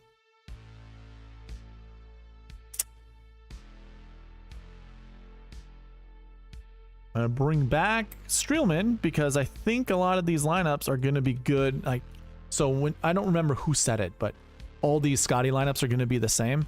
Yeah, if they all have Streelman in it, I'm sure they're gonna be okay. It's the only way I can make anything reasonable.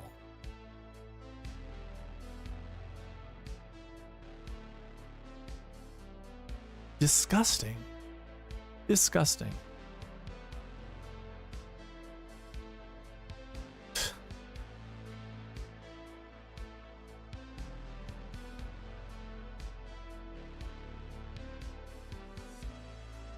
All right. I'm actually going to finish these Scottie lineups with no other guy locked in. I'm just not going to do it. Snedeker, you got to be fucking kidding me. We'll save this one. That one's pretty good, actually. Hubbard, Springer, Phillips, Fisk, and Grayson Sig.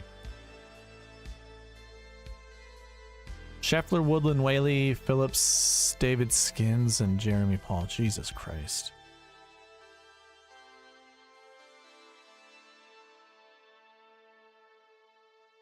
What the hell? All right, David Skins. What the? Go away. Why? There's got to be other players better around David Skins. Like, come on. Perez, Thigala, Cole, Ramey, Svensson. Jesus. I haven't been more disgusted with Scottie Scheffler lineups ever. This one's fine.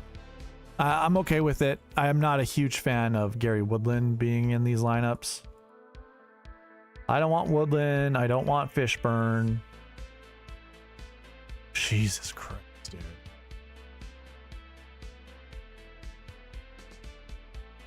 Ben Martin, hey, he's one of those decent stat guys. Taylor Moore, good God. Sure.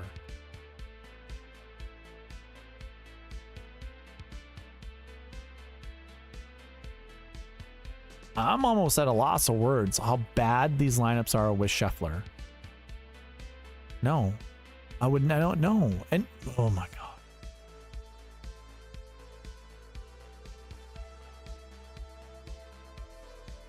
I've never been this disappointed in lineups.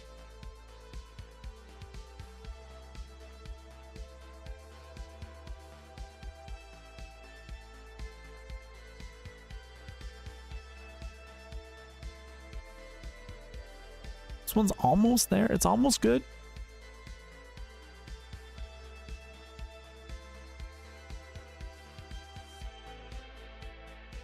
Sure.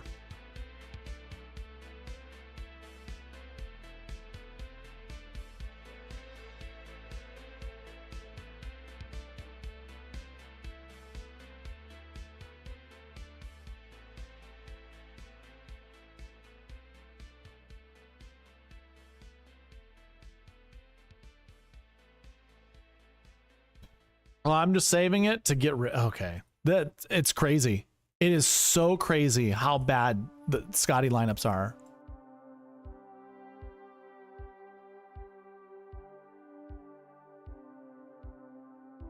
Who are these guys in the 6K? I mean, like, I know all these names, but what? Like, Suber is a guy I'm absolutely 100% on this week. Norlander is fine. I like Norlander. Sure, Hardy, that's fine. Ben Coles is fine. Lipsky's fine. Good God. A lot of these other ones are just awful. Terrible. Nathan, I'm sorry. I don't know if you're still awake, if you're even watching this. I just, holy hell.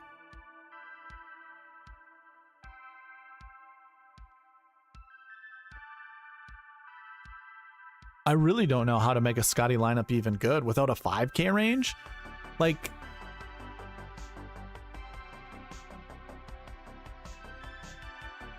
what do I need to, where am I looking? Where am I trying to find? Historic salary builds. Okay. It's Eraser. And, highest price golfer. I'm just going to put in 13-4.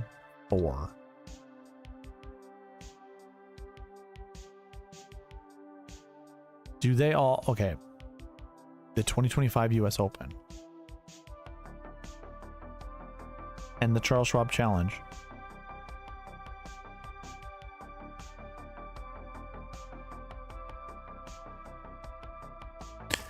Those that didn't have a 5K range, just put that in there. Lowest price golfer, $6,000. 6 iterations.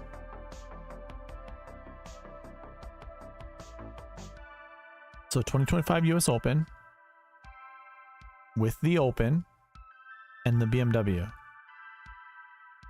Charles Schwab's. Those were decent players. Like, those were like names that we were okay with. Yeah, here it is. Ventura, yeah, sign me up. Schmid, yep, and Ricky Castillo, yep. The other 6Ks. Nick Hardy, Potgieter, and Matty Schmid, yeah. Those, like, not that those guys are really good, but there is nothing to that caliber in the 6K range. Like, Hardy is, but he's $6,700. There's no Potgieter and there's no Schmid. Was it US Open? And then the Open?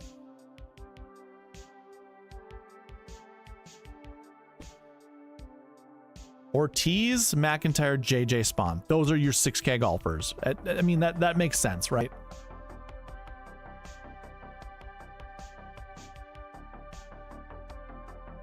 Uh, 5K range, okay. Was it the Sweet Spot Optimal or the GPP winner? GPP winner, okay. 3 6Ks here. Cam Davis, Pendrith, and English. Harry English, who's on the Ryder Cup. We do, oh my God, the field is, yeah. And that's when Scottie's $13,400. I thought he was $14,400. That's 13.4. I was wrong. He was 14 something at the US Open, right?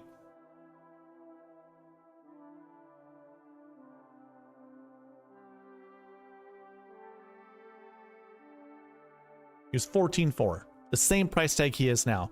Adam Scott, McIntyre, and JJ Spawn were your 6. Oh my God. Instead, we have like, I mean, we have to drop down to like Streelman, Suber. I don't know. Yeah, whatever. Let others fall trying. Well, yeah. Logan, you've said it's Fade Scottie week multiple times when it wasn't. This is actually the one week where I'll agree with you, and I think it's super obvious why you would. Other weeks it wasn't super obvious. All right. You are the last lineup to build tonight. Suber, Morikawa,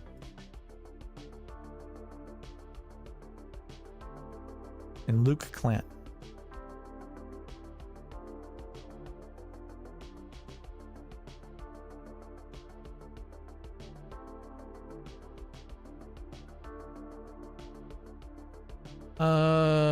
Okay.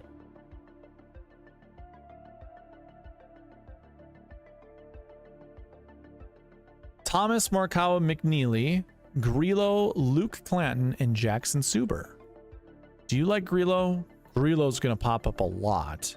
I'm just going to kick him out for the time being.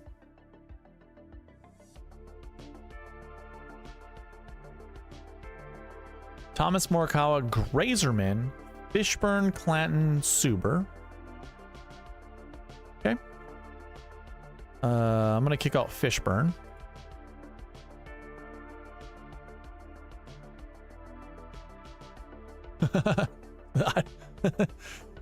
Best golfer of all time. Those are some words. Yick. Okay. I'm not sure who already did, but oh, that must have been Grillo. Yeah. Thomas, Cantley, Morikawa, Clanton, Carl Phillips, and Jackson Suber. Okay. The low end is pretty decent there. I think Phillips will be kicked, but maybe not.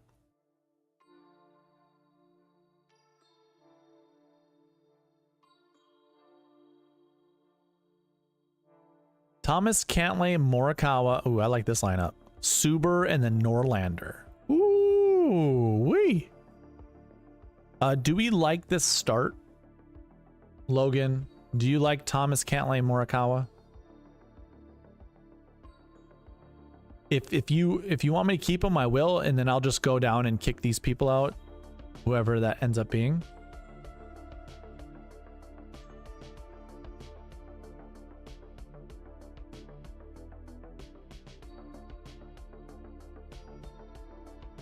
You know what I'm gonna do? I'm gonna go gift. I'm gonna gift some memberships.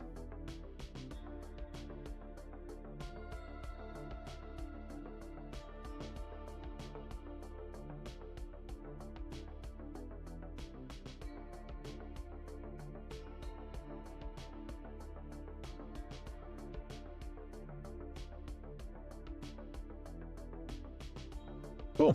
We got some good ones in there. You don't like this group? Who would you want kicked out, or do you just want it to be more balanced?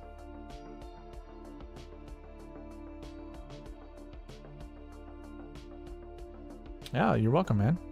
Well, I got a lot of good ones in there. A lot of good people with getting the memberships.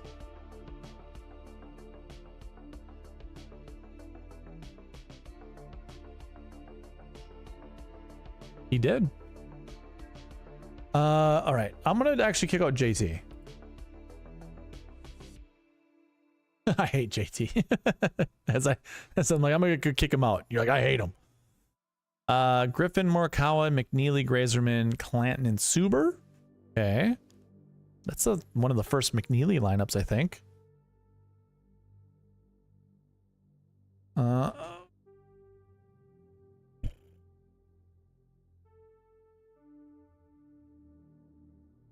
I'm gonna kick out Griffin. I'll bring back Griffin. JJ Spawn. Let's kick out Grazerman. See what other ones we can do. Cantley, Morikawa, McNeely, McCarty, Clanton, Suber. We'll kick out McCarty.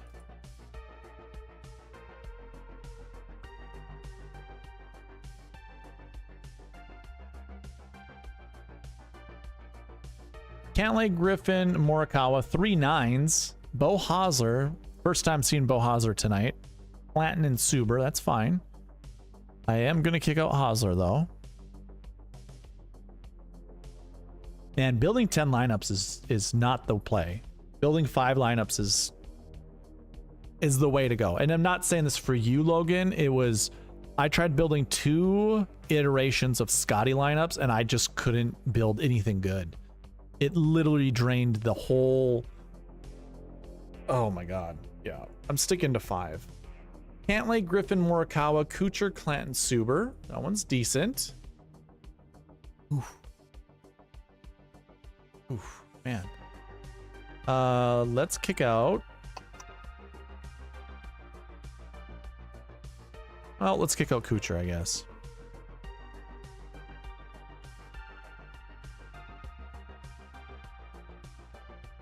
Burns, Griffin, Morikawa, Clanton, Echeverria, and Suber. Ooh. Sammy Burns. Okay.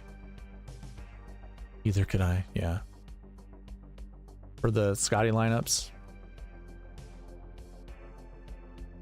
Here's a bonus one for you. Cantlay, Griffin, Morikawa, Moore, Clanton, and Jackson Suber.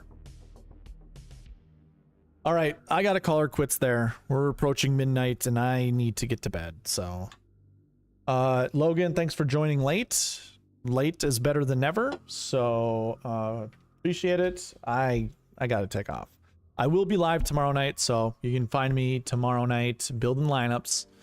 And yeah, I will see you all then. I always try Scottie builds. This week was 5. Yeah, for sure. All right, guys. I will talk to you all later. Bye. Oh, wait. Do this and then this. Bye.